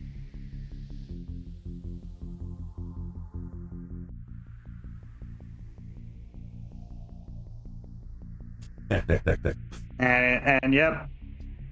And they're justifying the elevator scene from before. So a lot of these earlier things, so the elevator scene where they taught him to dance, then you see Big Bertha coming back to help him out. So, you know, all these little things, so the movie pay off, and for the final fight, which is nice. Fair enough.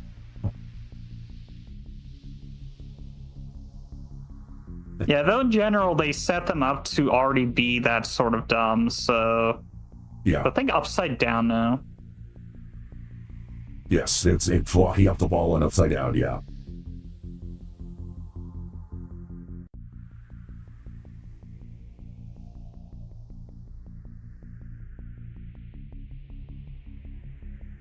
Reebok.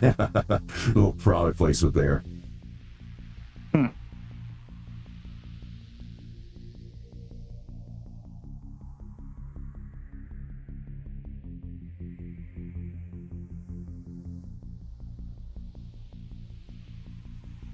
Alright, let's see King Koopa's fucking de-evolved look.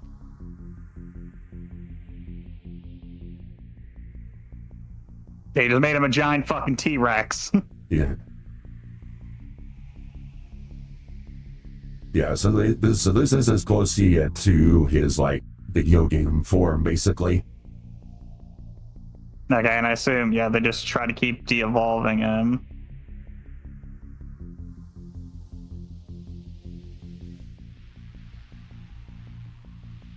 Into the primordial ooze. Right. There you go. So now Koopa's just a bunch of slime. Now again, as you point out though, that's body horror, because she's still alive. But he's sentient. Hey, he's just a bunch of slime now. That is not a very happy ending for Koopa. The crystal turns you to a skeleton. Only Floridians can handle that. Yes, agreed, King. Yes. Yes. Only a Florida man can wield that power.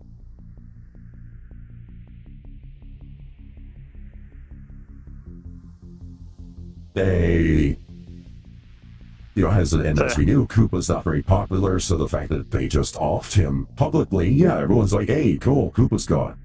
Maybe things will get better around here.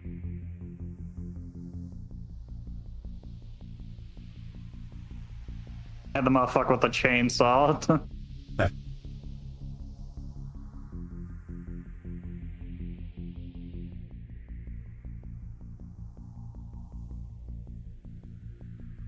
I'm sorry, how the fuck? Well, I mean, presumably someone zapped him. No? He didn't get zapped, he just kind of fell down. So is he trying to reform that whole... So did he just re-fucking form himself? To be fair, they don't really explain it. If I had to guess, like, somebody, like, took the gun and, like, zapped him to evolve him or something like that. Like, but they should have shown that. It is a bit weird, I will say. Now, okay, so the crystal does open the gateway. Right. Now, should also point okay, out that explains it. Also, the guy who plays the king, that was Lance Henriksen. Lance Henriksen, best known for Aliens and Millennium, among other things. So, little small cameo for Lance Henriksen. Fair.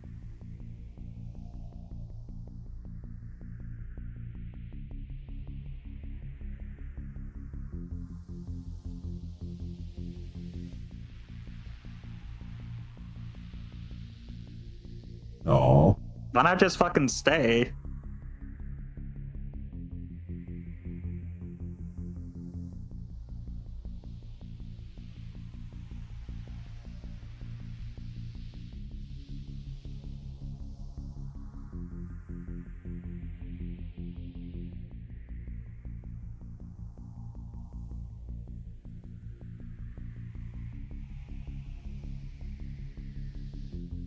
I mean, this is fair. I mean, Daisy just found out her homeland, found her parents, so, you know. Yeah, but what's stopping them from just staying? You don't really have much to go back to. Also a fair point. Well, I mean, Mario's got something to go back to at least, but yeah, Luigi could stay. Yeah, I mean, you're right. They could also just see about moving there. Because it's the case of you have nothing to go back to. You guys are about to get evicted because you can't really find work.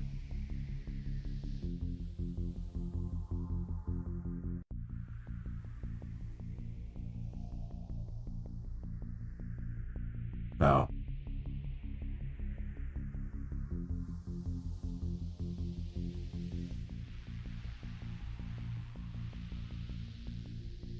Oh, so the girls did tell the story. Okay. Hey, they got some good publicity from it. Nice. Okay.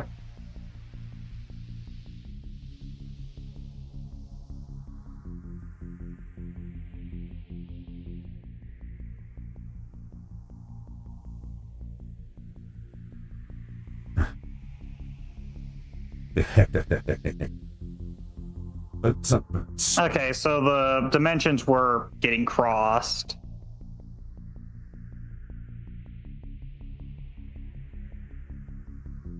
Yeah, so they saved the girls. The girls were like, yeah, the Mario Brothers saved us from the kidnappers. They probably, like, omitted the whole, like, alternate dimension thing. They were just like, yeah, well, no, they acknowledged it because they showed a Koopa. Yeah, that as well. Now, on the X-Files type show, yeah. Now let's see, there is a post-credit. So let me jump forward a little bit.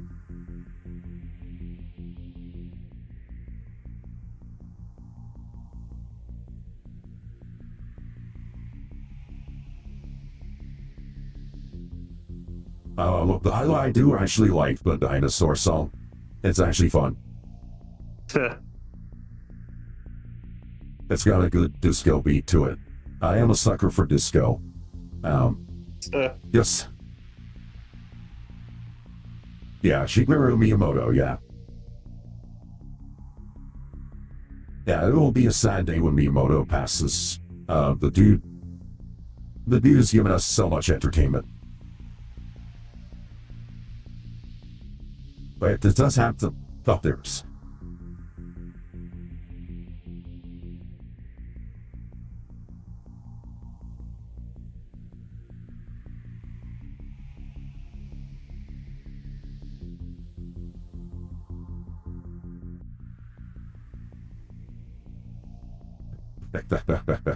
Uh-huh. Of course. That's how Super Mario was born. There you go. Let's see, what's a good, let's see. I think the scene with the monkey was kind of funny. I like that one. Let's see. So while I find a place to stop it here, so let's hear your thoughts. This is your first time seeing the original Mario movie. So the very, very first one. What do you think?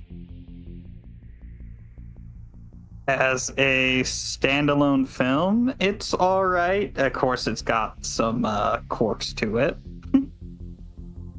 Because it seems like, you know, you can, with the crystal, you could just kind of freely pass. There's no reason to do the merge. Because then that brings an issue, what comes from their world to ours. Brings a whole lot of questions in regards to that. I agree with you on that front. That's true. That is, I you know, as a kid, you know, you don't think about that, but you're raising it. I'm like, yeah, you know, that is a completely valid, I think, objection. To raise this, like, why, you know, why is he doing things the way he is when he has alternate tech? Like, why, you know, inconsistent tech level, inconsistent application of technology, inconsistent world crossing mechanic. You know, this is 93. This is before isekai really took off in Japan. I think by modern terms, like modern isekai, we would demand greater consistency in our between world travels. I think that's a fair demand. I also know this is coming off of it, but another issue I take with this is they did not bother trying to keep with any of the pre-existing designs. Oh yeah, they radically changed everything. That was the biggest criticism of the time, was radical alterations of the design. I didn't mind it. What's weird is, like, I'm usually a stickler for making it true to the original. As a kid, I didn't mind this at all. Like, I was a big Mario fan myself. So like, hey, you know, that's creative. I could see where they took the inspiration. I don't mind. I didn't mind it.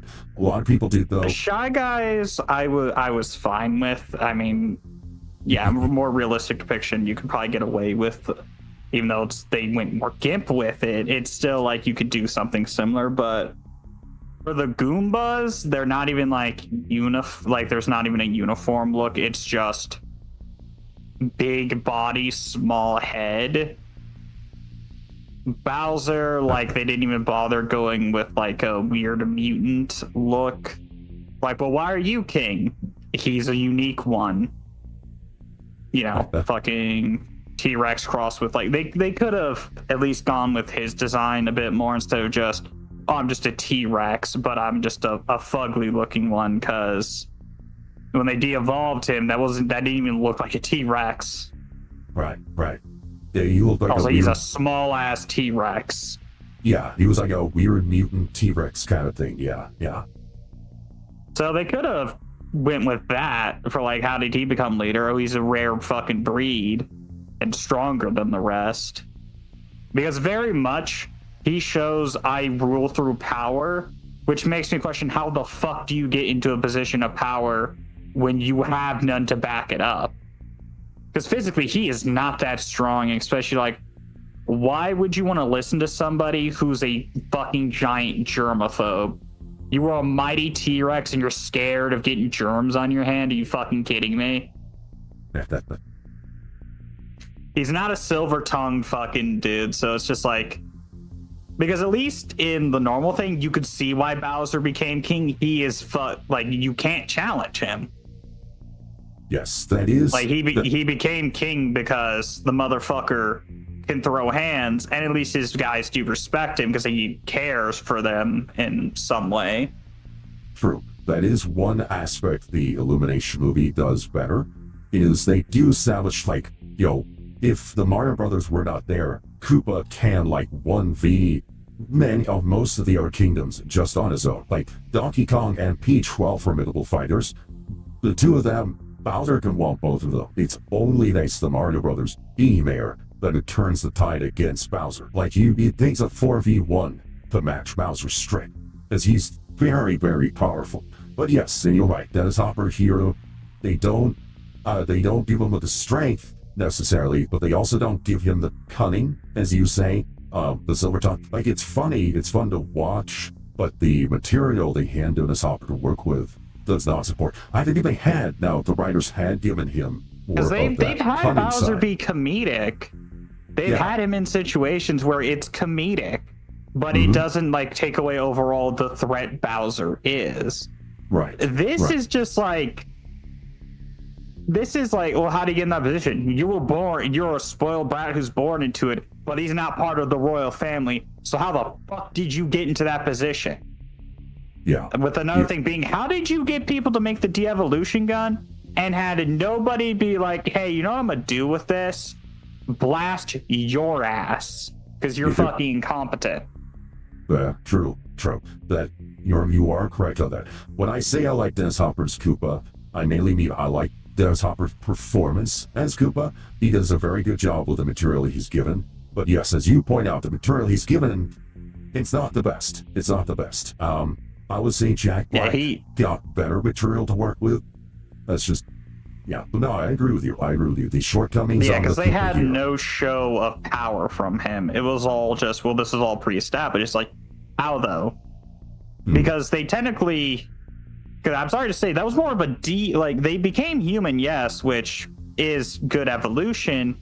But at the same time, technically, from his standpoint, he had de-evolved because now you don't have the power to back up King of the Dinosaurs. Right.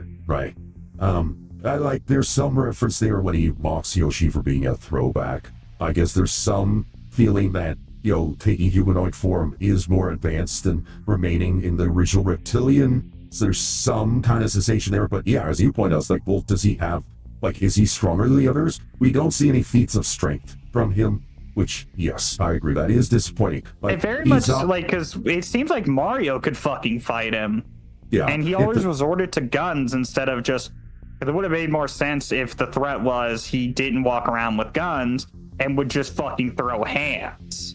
Right. Like, if they... And that was like the show of power. Right. All they had to do was have Dennis Hopper say, pick up one of those cars and throw it at Mario. That would have very quickly established that, okay, yeah, that's why he's in charge. He can throw cars around, and the others can't do that. Okay, yeah, he's just on another level strength-wise. That would make a lot of sense. That would make more sense. I think the most they try to do is in the opening, they make clear he's a general. Like, he was the top general under the king. That's how he did the coup. It was a military coup. So he has, military prowess, I guess. So maybe, military strategy. I don't even believe that because he doesn't deploy that. Yeah, exactly. He got outwitted by fucking plumbers. Again, very true. We don't see any feats, which is, yes, I agree. That is a downside. Because I can believe the coup part, but a coup requires you to be charismatic. You got to be able to sneak around people. Put in deceit, doubt. Because the coup only works against tyrants when the people are unhappy. We don't see anything that would make the previous king seem like he was not running things good. Right. So how do you stage a coup when everybody is fine? Yeah, I mean, fair point. He doesn't have any lackeys who are power hungry, which he wouldn't want to keep around because they would backstab him to get his position. It just from the standpoint, it just in the lore, it doesn't make any sense because you have people who are more fucking outgoing than him, more than likely, more ambitious. Yeah. The movie definitely suffers on the world building with Koopa, and also the cast. I mean, there's a couple points that I also noticed on this watch through. It's like, okay, so they were able to cross over 20 years ago, but they say that Scapelli only blew open the rock recently. So, wait, how did the princess get to the other side 20 years ago when it only just opened a few years ago? Like, what? That's a little small gap in there. And the thing is, they can so the crystal being there is enough to keep the gateway open because Spike and Iggy consistently kidnapped women. All right.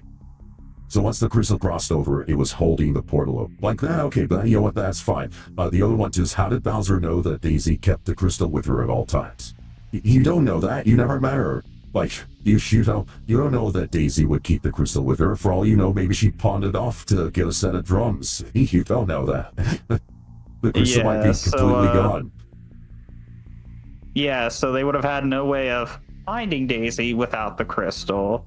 Apparently, that the crystal isn't needed to keep the gateway open, as they were able to consistently, at least, 7-8 times cross over to get fucking different women. Yeah, I'm guessing, if I had to guess what came to the portal, there's a small portal open when it's on this side. So if you open a small portal, able to get a few people through, or like a narrow column, but for like full-scale invasion, you need the actual merger. For a large army, because otherwise, but if he had a military mind, wouldn't he send people to infiltrate the society, get an idea on what he's going to be facing? Yeah. Because you're just going on a full-out assault, assuming that they don't have anything but sticks and stones. Yet I'm pretty sure a bullet through your fucking dome would do quite a lot. I mean, the de-evolution gun is cool and all, but like, carpet bombing. Your advanced firearms are napalm launchers, which, while effective, what the fuck is your counter to, I don't know, missiles, tanks? Yeah, exactly. Yeah, not very smart. No, I agree with you. I agree. A fucking person running in with a riot shield?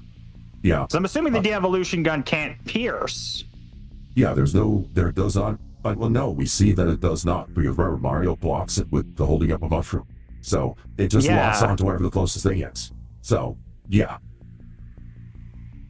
It does no piercing damage at all. Your Koopas, while physically imposing, don't show feats of incredible strength. Durability, maybe, but that's just to napalm sort of fire. Yeah. Like, we don't... fire resist fine, yeah, so there's that.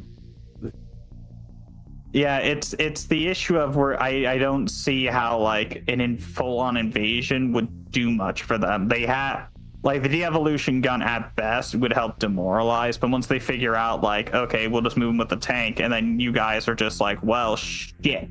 We don't have a counter to that. Yeah, tanks are just going to completely wreck them. Yeah, exactly. So, yeah, no, good point on that one. It'll be interesting here. This is a weaker Bowser, for sure. That's what the Illumination does right. I like the Bowser for Illumination. Jack Black doesn't do as good a job as Dennis Hopper does. I think, like, Dennis Hopper using the material from Illumination would have been great. But it's pretty good. We will watch the Illumination Mario at some point, just to contrast. Okay. But no, I wanted to knock out the original. I like the while original. They went... Yeah, this set felt like more of a serious Bowser. Like, he did some jokes, but he kept a more, like, serious demeanor. I think it's just weaker overall because just there's nothing to back up any of what he... Like, that's the issue. It's just there's nothing to back up the threat. Yeah, I see that now. It's interesting to you, because as a kid, you're watching this, and you play the video game, so you just assume, oh, Bowser's in charge because he's Bowser. You don't question, like, how did he get in charge? And here it's like, oh, yeah, but it doesn't make sense for him to be in charge. You're right. It's like, I wonder how that happened. I don't know. And considering he's constantly being outwitted, he never gets a one-up. Hell, the Luigi Daisy thing, like, he got a lucky break on, and they still got away. You know, it runs into the issue of they made him such a clown that the more goofy version of Bowser is more of a credible threat because he can back up the fucking threat. So he can back up, the fact. Yeah, I keep saying this, but it's the fact that the threat cannot back up that it's a threat. He is the least threatening. He's the main villain, but the least threatening. Because at least the serpent chick was going to try to kill Daisy, and Daisy would have died if it wasn't for Yoshi intervening. Yeah, true. Yeah, the Daisy would have died. Yeah, that's a good point. I just also realized the Mario Bros overpowered Bowser because they forced him into the fucking chair. Oh, that's right. Yeah, he just has lower moral. So he got overpowered by 2 normal dudes. Yeah, that's an AG strength 3, right? Yeah. Wow. Okay. Yeah, you're right. I just realized that. Yeah. So they don't. Yeah, it just Mario clicked for me. Brothers, Yeah. And the Mario Brothers are They not didn't established as concuss superhuman him or anything. Yeah. Yeah, no, they just grabbed and threw him into the chair. He couldn't bust out of the chair himself. So yeah, no, it's not like he's even hiding physical feature strength. He is just an average dude. Yeah, he's just something. Oh my god, I just realized that. Also, the de-evolving him didn't mean shit. Yeah. Oh man, yeah, I see if the devolving him, like a small blast of that, if that had given him like a Hulk mode, that would have been cool. But my guess, budget constraints. Now the other thing too, with why do they go for human? Budget constraints. I think at the end of the day, it's they were working with the money they had. Although interestingly, again, 50 million budget in 1993, it's not small. So, and the puppets and stuff, a lot of it went to the puppet work, a lot of it went into the set design. As you can see, actually, yeah, no, that's like so the set set's design. Fine, but the puppetry and stuff is just for this. It would be it's the fact that it has the Mario Bros attached to it is what makes it difficult.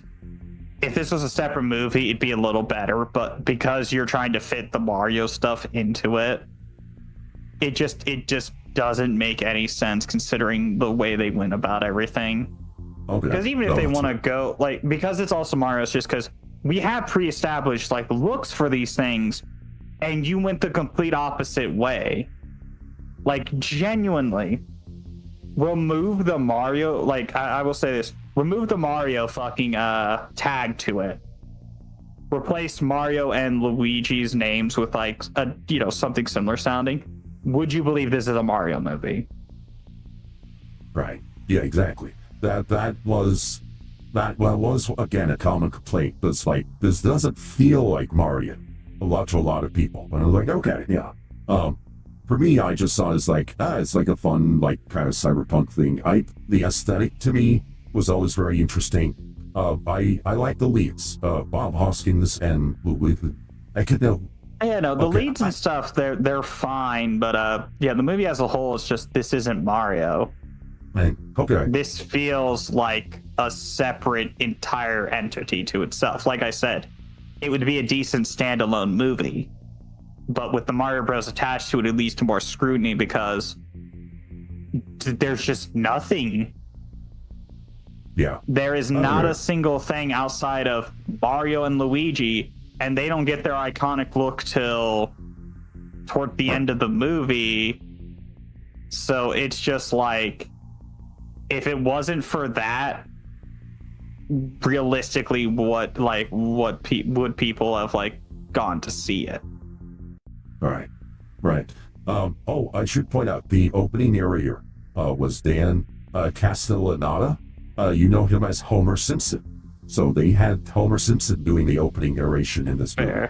Just wanted to point that out. Yeah, I thought that was a cool thing. Yeah. And you got Frank Welker in here as well. Yeah, no, the best way I can describe it, I don't remember, but it was another fucking movie. But it felt like it was God, I wish I could remember the name of the fucking movies to do a comparison, but this felt like it was meant to be an entirely separate thing. And then they just came and okay, change some things. We're gonna make this into a Mario movie instead. We just got the rights, so this is close enough. Yeah, that's what it feels like. This was meant to be something entirely different, I see. And then people came and it's like, I like the script. This is Mario now. Change some stuff up, but we're gonna keep. Yeah, this is Mario now. Okay. Now I can say based on like the production history, that is not what happened here. This was always conceived of as a Mario movie. The main thing is it went through many iterations. Nintendo had very little to do with this. Interestingly, despite their really tight control these days, Nintendo here in the 90s was just like, well, let's make a movie. Let's try and get some extra money. Let's see what happens. Let's just let Hollywood do its thing. And they were very hands-off with this. They just picked the studios. Yeah, like, I see why they decided to do hands-on. Mm-hmm. Considering this is what came out, and literally you're hearing me say, this feels like a script for a different movie. That like some big head came in and said, nope, this is Mario movie now. Change some stuff, but yeah, we're doing this. Yeah. Now, interestingly, one of the early director choices for the film was Harold Ramis. Harold Ramis, those famous for Ghostbusters, among others. I would have, and Harold Ramis is also a big Mario fan. I would have loved to see Harold Ramis do this, like this kind of production, but him in charge. I think, because Ramis has a very, very good attention to detail. I think a lot of the issues that you're identifying, Ramis would have spotted them and kind of fixed them up in the direction like, yeah, Koopa doesn't feel intimidated. Okay, we need to fix that. All right, I'm Earl Card. Okay, there we go. Now he's intimidated. King here is saying, is there a genie in the guard beyond the front face of CEO that changes them to their modern chokehold? Got me curious. Let's see. So when it comes to the Mario IP, the big change, about you. So again, Shigeru Miyamoto, he did not have every it's like Shigeru Miyamoto was a big name in Nintendo at this point because Mario was a big hit. But Shigeru was not legendary status at this point in time in the Nintendo company. He was still mainly a game designer, game developer. Now, flash forward 30 years, Shigeru is huge in Nintendo. Like, he's one of the gods of Nintendo. Like, he can, the CEO cannot tell Shigeru Miyamoto what to do. Like, he has to do his own thing because of Mario's super status and his ownership of the Mario IP, stewardship of that. So, I think, for this, Nintendo was kind of hands-off, and Shigeru didn't have the clout to kind of get into it. But because this movie did not do well, and because the movie flopped, that's another reason why Nintendo was just like, all right, we're not dealing with Hollywood anymore. Because we let Hollywood do its own thing, and they gave a flop. And we would have been cool, like, if I was going to take up Mario if it made money, but it didn't make money. So we're not letting that happen yet. So the next time that they did it, one, Shigeru was in a better position in the company, so he was able to seize control. And two, they were like, okay, we know better than Hollywood at this point what sells. Which is true. I mean, despite Nintendo being a dick and all these days, Nintendo makes money and Hollywood does not. So they do know better than Hollywood, and they demonstrate that with the Illumination movie, because that creative control, I think, is why the first movie worked as well as it did. Now, I've got some major reservations about the second one. I am extremely worried about the second one, because the second one looks like it's all over the place and just it's gonna be a giant mess. I'm very worried about the second Mario movie. But the first one is good, and I did enjoy it. It's got some really, really good stuff. I have some critiques of that, which are different from this movie. Because again, here's the thing, as you point out, so for you, Diesel, the alternate designs and the originality take just doesn't land for you. For me, I don't mind it. I think like having different takes is kind of cool. Like, oh, this is like an artist's interpretation of this idea from like an 8-bit system. I think also part of it too, you've grown up more with like a solid representation of what these things are, like the 3D and all that stuff. It's more actualized. Yeah, but I also know in the 2D I know it was more abstract, but they still had the 2D representation. Oh, yeah, so you had a general idea of how it kind of looked. Mm-hmm. And it's just, I don't mind the artistic thing, but it's also just the bad writing, and it just stockpiles into this doesn't feel like it. It doesn't, it's just, like other people said, it does not have Mario. Right. Well, which will I know point back out, then wasn't as defined. Right. What I will point out is basically what the writers looked at is, okay, we got a video game where you stomp on mushrooms and turtles. Okay, how can we take mushroom villains and turtle villains and make them like intimidating, like make them like upper villains? Because we can't just have turtles running around. That's too Disney. We want to take this, like, bump it up. And man, The more humanoid thing solution could go. Yeah, but it's it then falls into the thing of you might as well have had that because they don't. You wanted to go this way to make them more intimidating. They look goofy as shit. Also true. You take away the whole thing. Well, we didn't want to do turtles because that's too Disney. So big, small head, big body was your next idea. Yeah, is so intimidating. Yeah, I'm scared of the fucking Dumbo-looking motherfucker down the street. He's got a laser head. Cool. They waddle the fuck around and are slow as shit. Like, they're intimidating if you're looking at them, but if you see them in action, they become a lot less intimidating. Yeah. Yeah. The King points out here, this was training wheels off kind of moment, but overcorrection. And I would say yes, the designers, they may have overcorrected for solving what at the time seemed like problems. Like, how can we take this abstract, like, stomping on these simple creatures, and how can we take these simple creatures and turn them into, make it more intimidating. Make the Koopas Kappas. Yeah, there you go. Make them fucking Kappas. Yeah, see, that would have been a great solution. I agree with you on that. And so yeah, it's a shame they didn't think of that. There were ways to solve the problem. Because then you could have the gimmick of, like, Mario's, like, kicks one down and then kicks it. It goes spinning at its. You had so much shit. You could have just made them Kappas. Yeah. Because we have representation of humanoid turtle things. If you want to go for a bit more humanoid to make them, like, Kappas could be pretty fucking scary. You could also have them be kind of. You want them to be more. You can make them a bit more kid friendly. Have them be more mischievous and shit. But could have gone Kappas with fucking Bowser looking more like Kuzumbo. Mm-hmm. Big Kappa leader. Yeah, there we go. Why do they follow him? He's the big, strong leader. Yeah, that's actually a great idea. I like that one. I like that one a lot. Yeah. I wish they had done that now. Now, points of praise for the film again. Love Bob Hoskins as Mario. I don't know. Did you like Bob Hoskins as Mario? It's all right. Like, again, I'm trying to look at this as before things got established. So I could see that being a pretty good Mario. Yeah, this is before Charles Martinet. So yeah, yeah. Though I'm pretty sure in the thing, Luigi was also Luigi was taller than Mario in this, so they did get that right. Yes, he was taller. Luisimo was. I can't pronounce his name correctly. I know I'm butchering Luisimo's name. For the life of me, I can't figure out how to pronounce it. I'm just terrible at that. So sue me. Post a correction in the chat.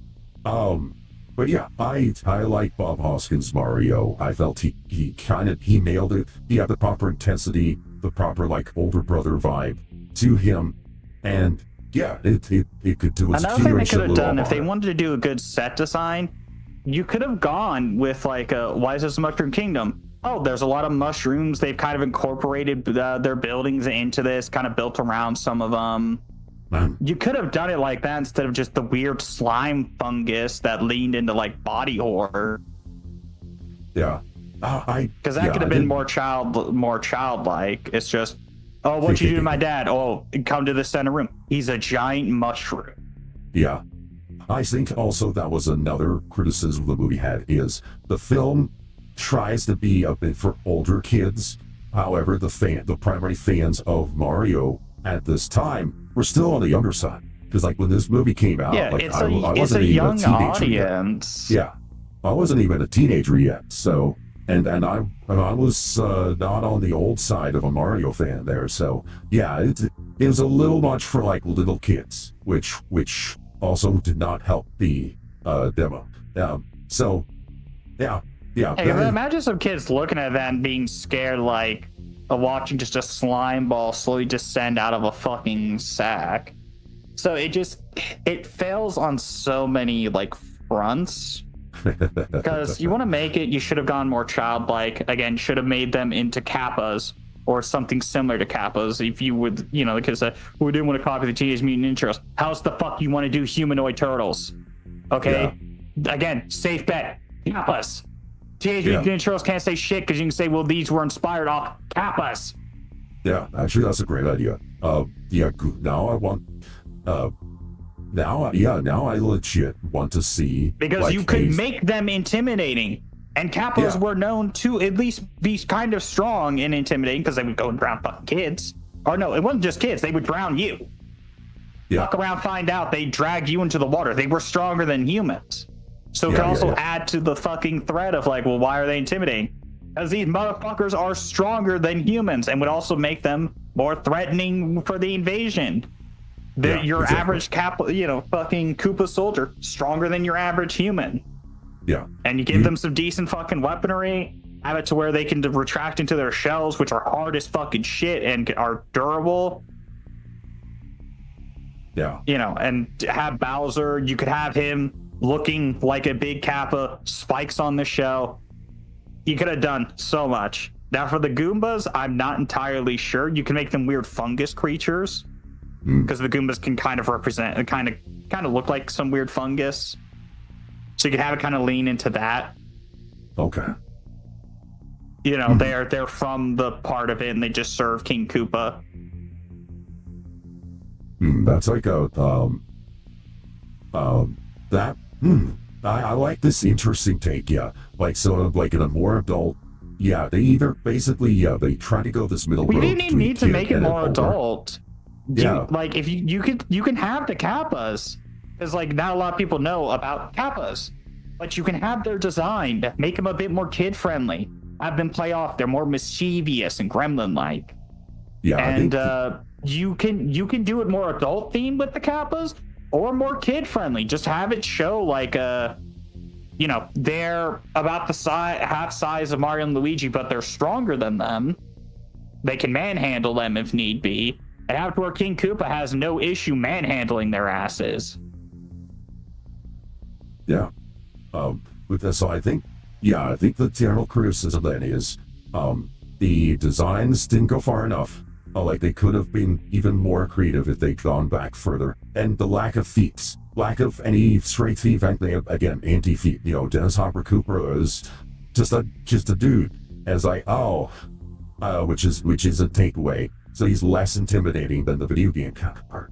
But I think these are good criticisms. Bowser's a big fucking monster, and he doesn't even show any when he's on screen, it's funny. When he's on screen, there is no presence of intimidation or threat, which is the issue. Considering at least Jack Black, he could at least give off. Like it's especially towards the beginning of the movie, like with the trailer with him throwing the fire and shit, that at least comes off as this is why he's in charge. Mm-hmm. That initial feat, and then like why he stays on top and shit. So there is the established presence of this is what he's capable of. While this dude, there is no fucking like anybody could do that. So again, this is why I lean into the whole like this feels like a separate script, because I just don't see any reason why this would be attached to that. Again, just as simple as turning the Koopas into like maybe Weird Mushroom Man, or just going like we didn't include Goombas, we included the Koopas, and we took inspiration from Kappas, which have similar names, Koopa, Kappa. But we took inspiration from those, made them a little more humanoid, and made the threat more imposing, while making Bowser a big Kappa, Kuzenbo. Yeah. So they had easy access to at least some shit. You don't want to go too Disney. You made them like really fucking stupid looking. So you still went the Disney route. So that's something Disney would do.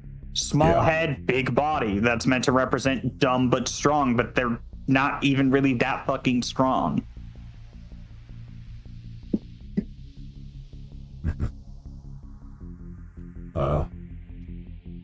Let's see. sorry, I'm struggling to think. I don't think I have anything else to add. I think we got it.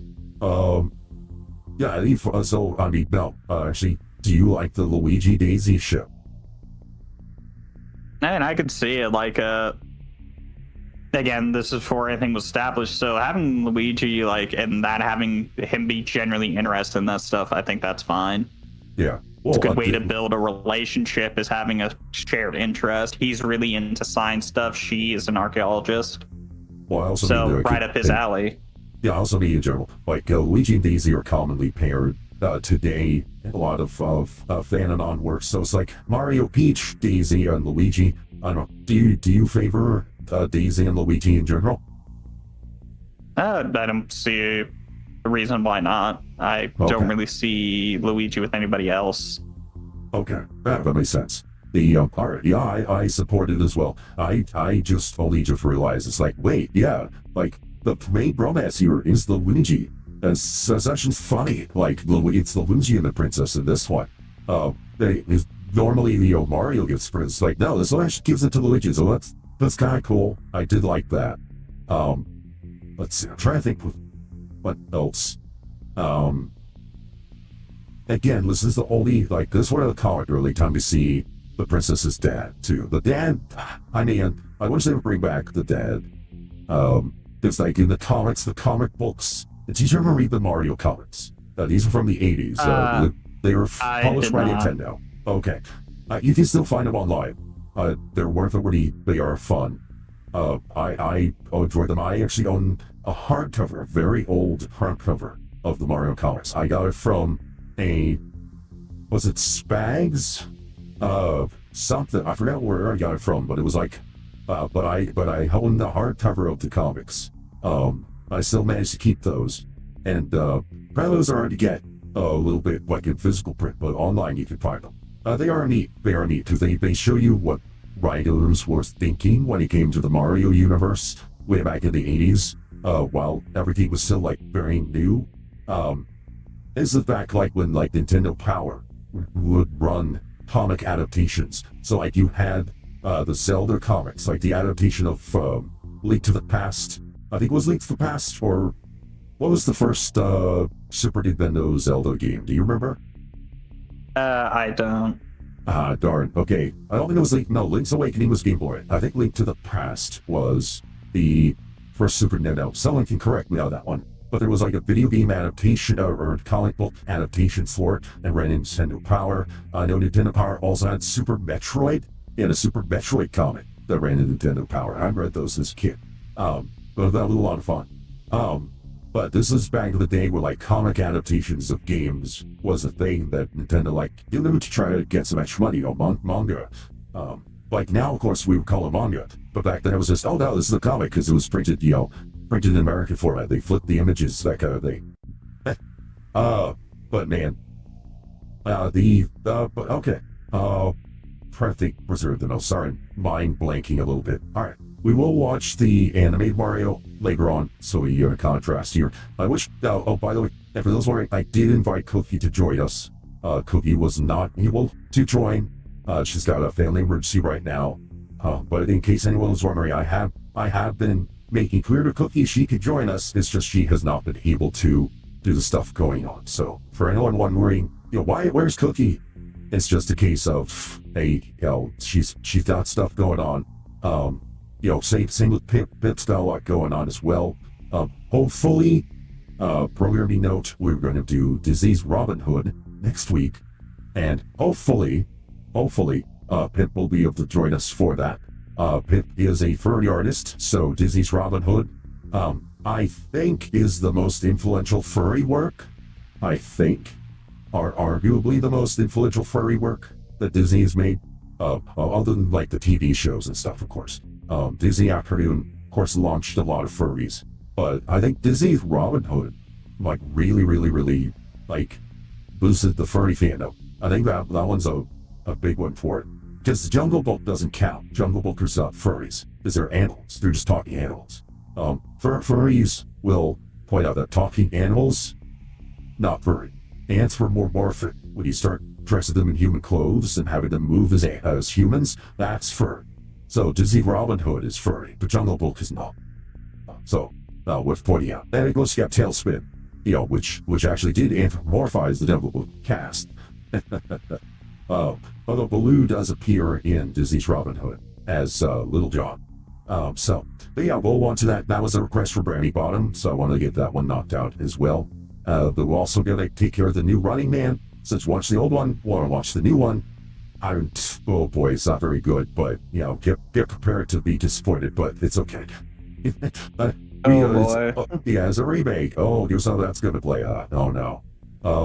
I also know I request for FNAF 2. I'll try to get FNAF 2 going either this month or next month. And Digital Circus, the final episode, Digital Circus, comes out this month. They already posted a promo image, a very sad-looking Kane. Kane on the stage, just looking all depressed and lonely. I feel sorry for him.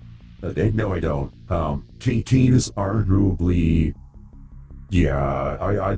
at this point, I think it's fair to compare Kane to like a goofier version of Am from I Have the Mouth on the Scream. That's basically it's just horrifying. Kane is horrifying. The only reason more horrifying is because he's goofy. But oh boy, let's see. Final thoughts on the film. Did you have a good time though? Did you enjoy seeing this little retro throwback? It was alright. Okay, well that's good. As I said, this was something I saw in my childhood. I owned it on VHS. I forgot if I owned it on DVD. I think I owned it on DVD. But this is the Blu-ray copy. And fun. Good. I'm glad to hear, King. So, let me know top below what is you think of Mario 1993. What do you think of our criticism? Too harsh? Not harsh enough? I don't know. I like certain bits as the character work and the set designs are the main things I enjoyed from it. Yes, definitely has some gaps in the plot as we've identified here, but as for a kid of being a not even a teenager yet in the movie theaters, wasn't on my mind. It is funny how it ended on a cliffhanger and we never find out what happened next. I think the implication was they were going to do what next after Mario 2, so we're going to do like the dream thing. War, by the way, largely forgotten in the modern Mario canon. Like people forget that War is the other main Mario boss, and he's just kind of disappeared. Shy Guys and Birdos from Mario 2 are still used, but Wart himself is just gone. Obviously we know why, because Mario 2 is not technically a Mario game, blah blah blah. That could be why. But I would like to see more done with Wart, because Wart is literally like a Dream Eater villain, so very psychological. You do a ton of trippy stuff with him. I would love to see some kind of setup from there. I hope Illumination digs into like the RPG games. That'd be nice. The RPGs had proper stories. Like you could base a movie on one of the RPG games. I think one of the RPG games has Bowser joining them, right? Like there's a big villain that gets Bowser to join Mario and Luigi to fight this. Like he's even worse. I don't know. Do you play any of the Mario RPGs? Again, the only one I really have experience with was Bowser's Inside Story. Okay. I own one of the Mario RPGs. I haven't played it yet, but I do own it on my Switch, so I'll play it on stream sometime. I don't know. We'll see. And of course, it's Zelda's 40th anniversary.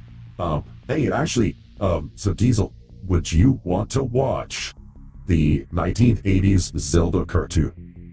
The one where he goes, "Excuse me, princess." We could have. Yeah, I've seen some YouTube poops, so I guess. Okay. All right. I'll see if I can get my hands on it. If I can, we might probably not the whole thing, but like a few episodes. That might be fun. Just to see the Zelda 40th. I don't mind.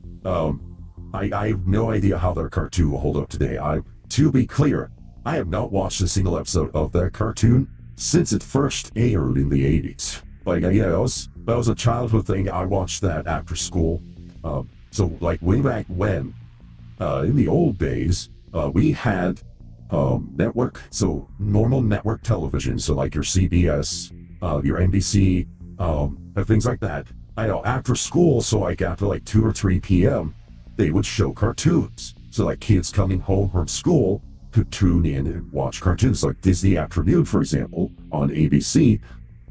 They showed they had like a 2-hour programming block after school was done. Now that all went away. Cartoon Network killed all of that. And of course now streaming has killed Cartoon Network. But back then you had after school cartoons that you could come in and watch, and they would have new episodes every day, for the most part. And so that was one of them. So you had Captain Ed and the Game Master 4 days out of the week, and on the 5th day you had the Zelda cartoon. That's how that worked. And I haven't seen the Zelda cartoon since that period, so I don't know how it holds up. Man, Captain N probably has the worst design of Mega Man ever. Oh my god, I remember how bad the Mega Man was in Captain N. It was so bad. I'm glad that Mega Man has had better anime adaptations since. Oh man. We should watch an episode of Captain N or two. I think it might amuse you. Oh man. Fair enough. All right. Sorry, I'm getting nostalgic. All right. That will do for this. This is Dominic Bytes signing out. When next we meet, may your body be fully charged.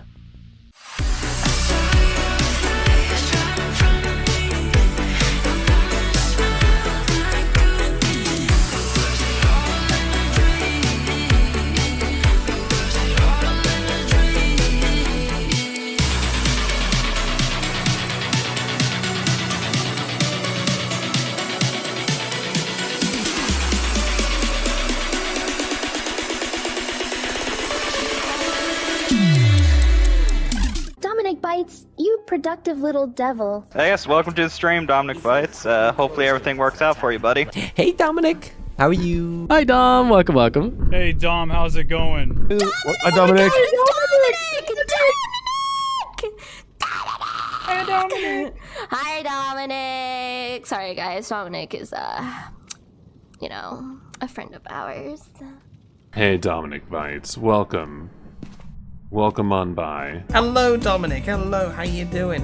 This was made by one of the other staff members in the back, Dominic Bytes. You should check them out. You should hire them on your next session over here at Momo Maid Cafe. Hi there. Hi, Dominic. Hi. How's it going, Dominic? Welcome in. Mwah. Yo, Dominic, how's your day going? Glad you can make it. Dom! Hang on there! Dominic Bytes, thank you. I appreciate the compliment, but it's just my programming doing its job. Dominic Bytes. Oh, it's you. It's almost as if you're trying to impress me with your endurance.